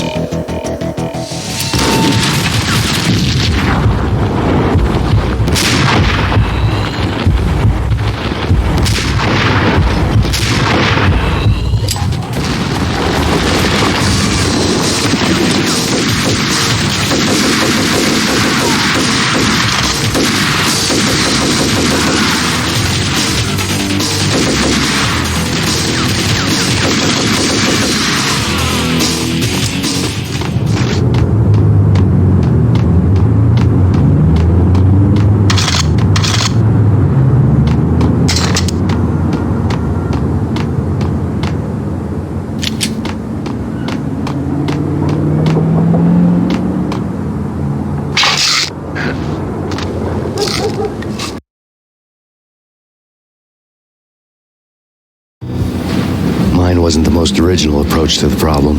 It wasn't as if it hadn't all been done before. An eye for an eye, the first principle of revenge. Old as dirt, still going strong. The cardinal rule in going after someone with an intention to kill was not to make it personal, which it almost always ended up being anyway. It did with me. I took my time, cruising around the city in the snow. There was no hurry. I knew what I had to do now. I took my time, thinking about it, building up the rage. When I was ready, I parked the stolen wheels at the front entrance of the Acer Corporation headquarters. Got out, got in, got cracking. I had a bullet with Nicole Horn's name on it. I had 10,000 bullets with the hag's name on them. She had ultra-high-tech security systems, enough mercenaries and weaponry to start World War III. There was no fear. New York disappeared behind a veil of snow. I had crossed the threshold. This was her domain, sleek and sexy and soulless, all glass and steel. A place of color-coded security key cards, metal detectors, and surveillance systems.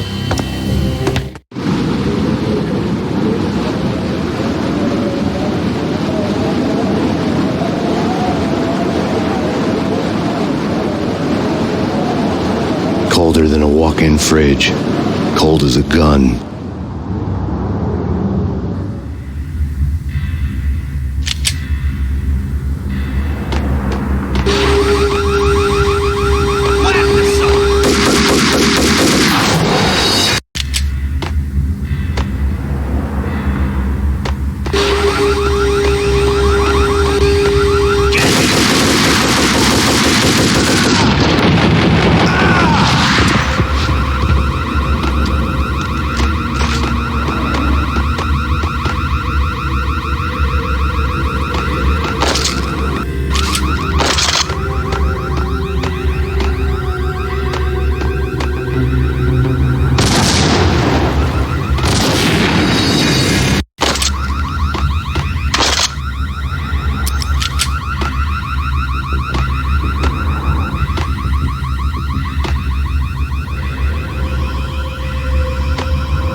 Max, we gotta stop meeting like this.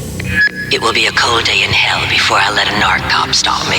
Miss Sachs, do your job. Relax, Max. You're a nice guy. I don't kill nice guys. You're not bad yourself. It was different when Horn wanted Punchinello dead. To cut her ties to the Mafia, he deserved to die. The same goes with her. She's the bad guy here. Her sister was whispering to her in my favor. I knew the appetites of ghosts intimately. They hungered for revenge. No! A gunshot boomed and she fell down in slow motion. She was a nice girl, not really a stone-cold killer. And now she was stone-cold dead. Like religious fanatics or loyal samurai, Horn's private army was coming at me. I have him.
When the elevator came back down, Mona was gone. There was a lot of blood, but no body.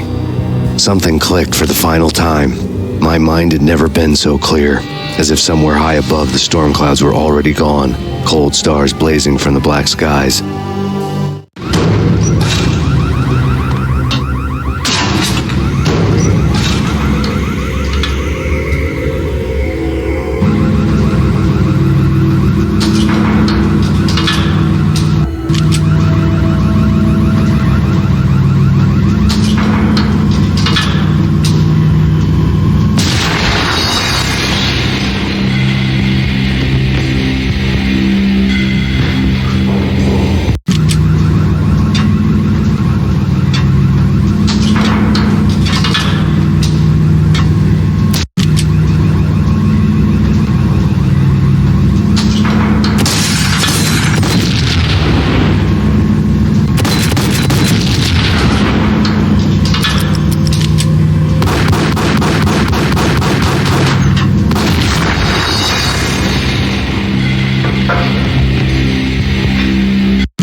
action movies, and I'm talking about the coolest of the cool, it always seems like time slows down in the middle of the action. You know, you can see the bullets flying through the air, the hero dodging in slow motion. Oh man, it would be so cool to be able to do that.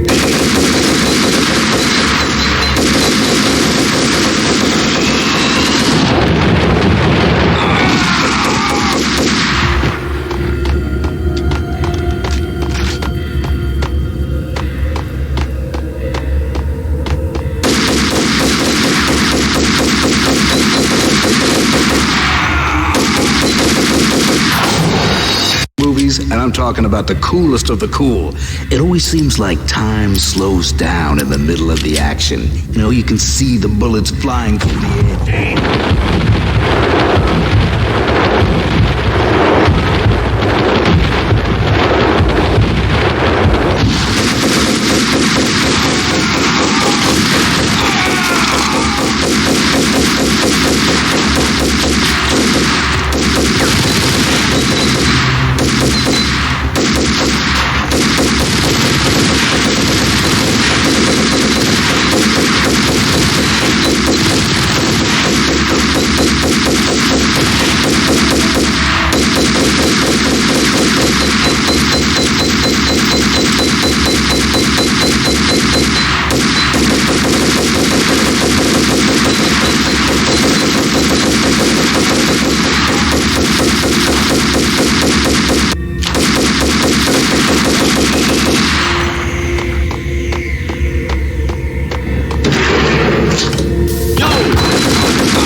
I had elevator access to the mainframe. From there, I'd be able to override the security locks and get to her office.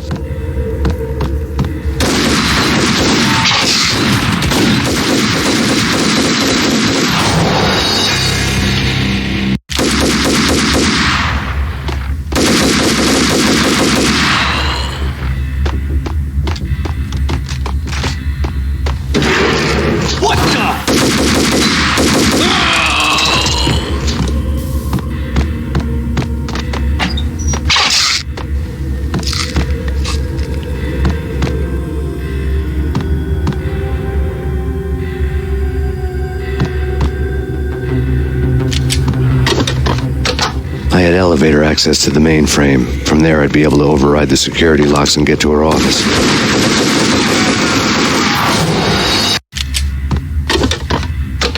I had elevator access to the mainframe. From there, I'd be able to override the security locks and get to her office.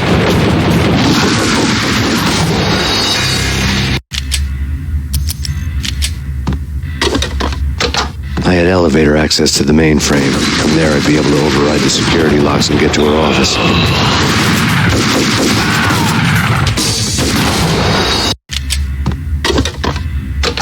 I had elevator access to the mainframe. From there, I'd be able to override the security locks and get to her office.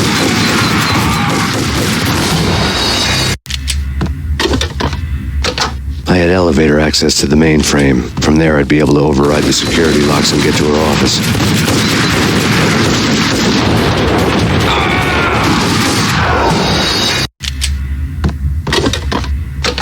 I had elevator access to the mainframe. From there, I'd be able to override the security locks and get to her office.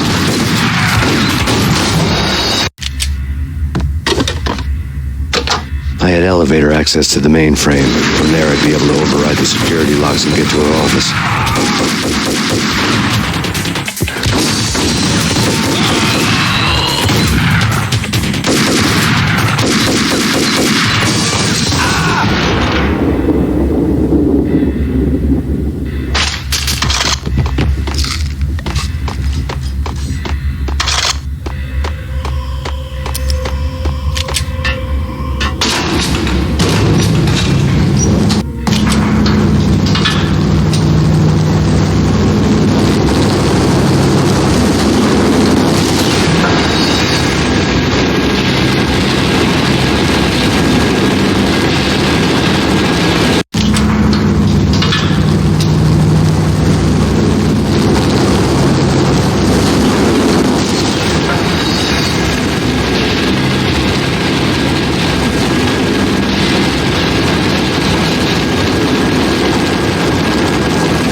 The unmarked chopper was Horn's pet guardian, inhuman and flawless. It was stalking me. I'm not a cold-blooded killer. I'm a nice guy. What the hell? Bastard! Kill the bastard!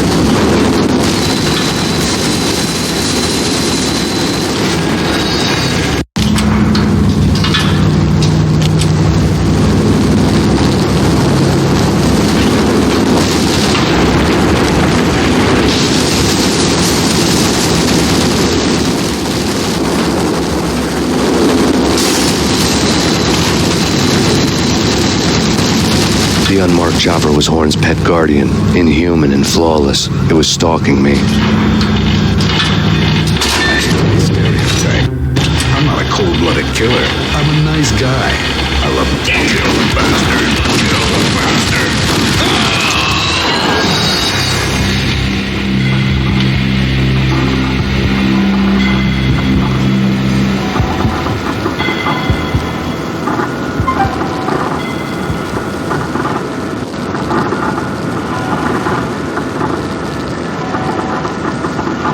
I'm not a cold-blooded killer.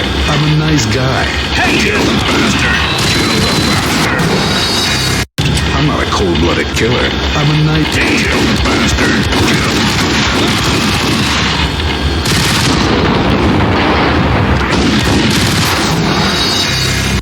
I'm not a cold-blooded killer. I'm a nice guy. I love my wife. I have 2 boys on their...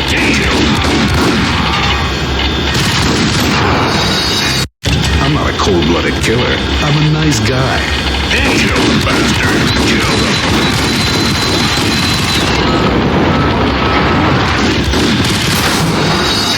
I'm not a cold-blooded killer. I'm a nice guy.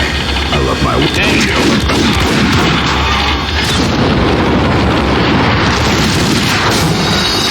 I'm not a cold-blooded killer. I'm a nice guy. I love my wife. I have 2... Kill the bastard! Kill the bastard!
locks were now offline. All bets were off.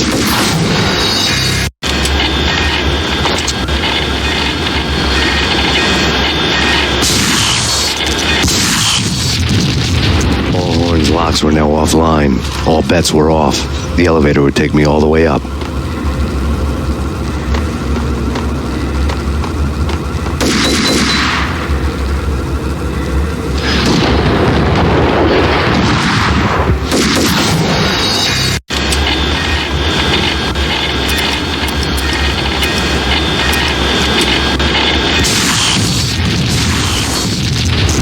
All Horn's locks were now offline. All bets were off.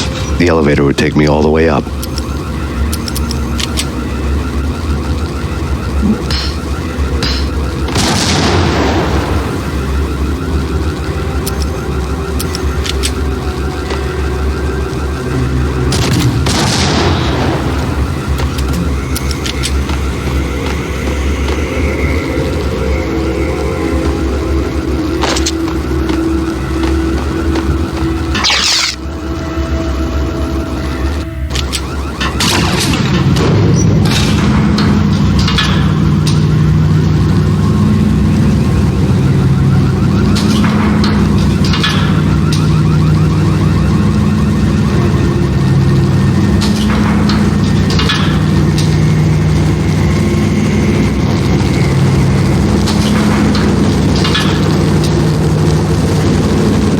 Seen from this height, the night seemed to stretch on to eternity.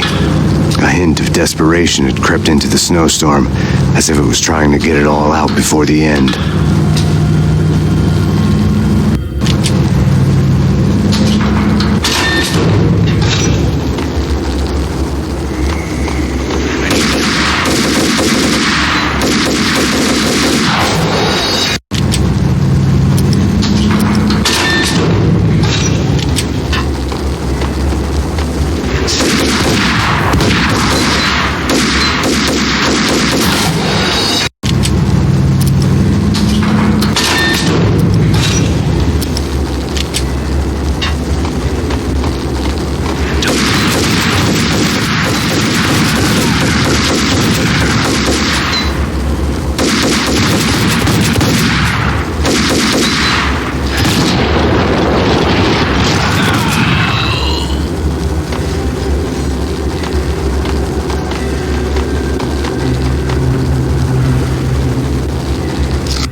Horn's personal computer was on.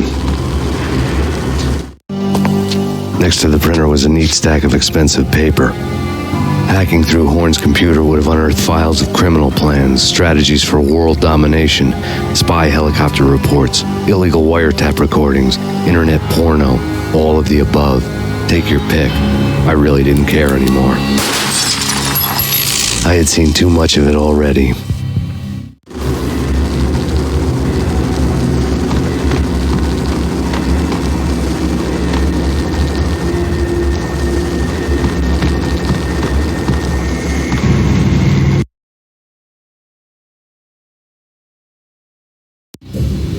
Valkyr had been meant to be a white-winged maiden that would lift you to a warrior's heaven, but it turned out to be a one-way demon ride to hell.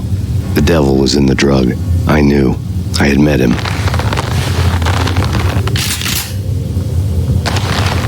And now I was going to kill her, the queen of the underworld who had tried to lift herself a bit closer to heaven with her drug money.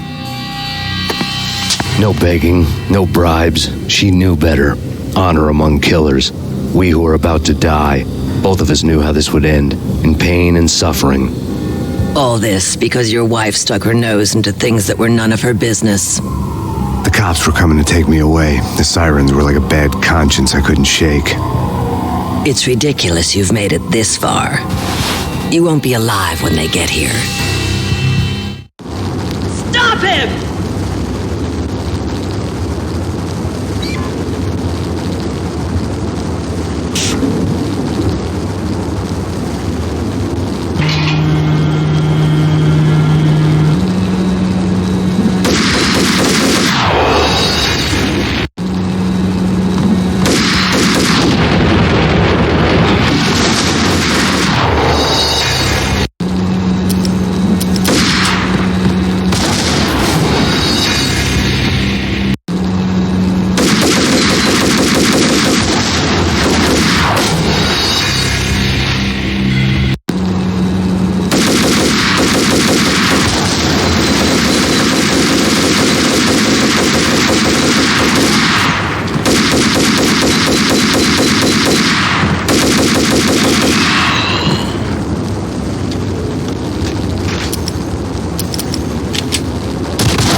of your wife and daughter were necessary, inevitable. It is done. You cannot bring them back. Nothing you do will make it any better.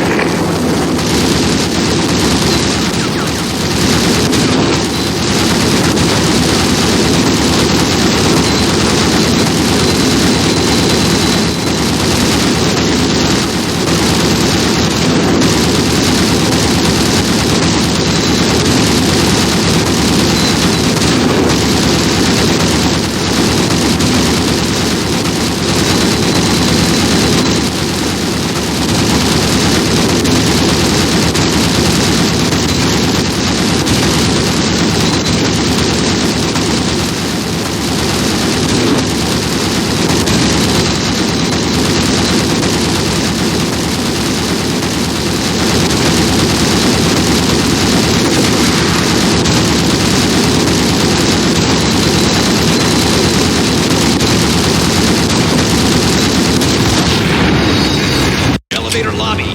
Get us back up now. Max Payne, this is futile. A waste of time. The deaths of your wife and daughter were necessary, inevitable. It is done. You cannot bring them back. Nothing you do will make it any better.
death will set you free from your pain. Accept it. Surrender. Give up. Max Payne, face it. You are up against an unbeatable force. You have already lost. You have lost. Only death will set you free from your pain. Max Payne, face it. You are up against an unbeatable force. You have already lost. You have lost. Only death will set you free from your pain. Accept it. Surrender. Give up.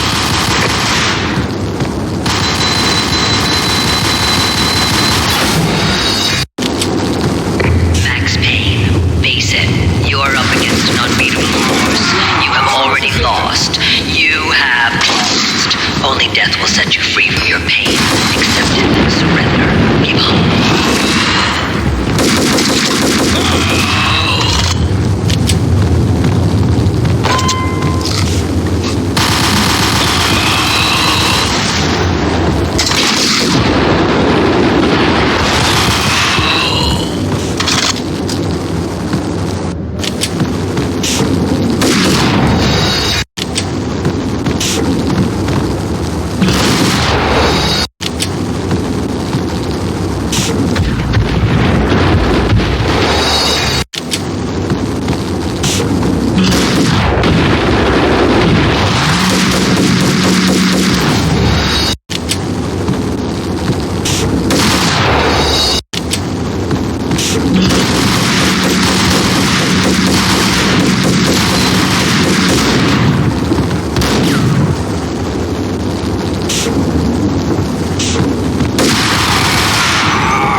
Dead.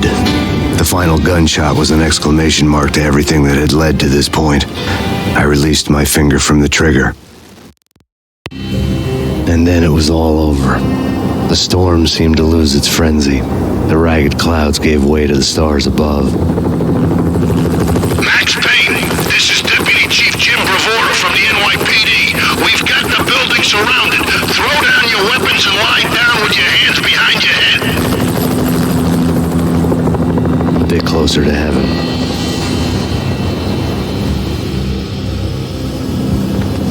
The cops' voices were distant and muted. Freeze! NYPD! Hold it right there! My ghosts released me from their haunting. Down below, New York City glittered like diamonds on black velvet. You gave us one hell of a ride. Take him down to Central Booking. You heard the man. Woden was there in the crowd, standing by the sidelines. It wouldn't be over till the man with the patch would say so. He'd say the right words. I knew he would. He'd better. Woden grinned smugly. It was the grin of a winner. That made two of us.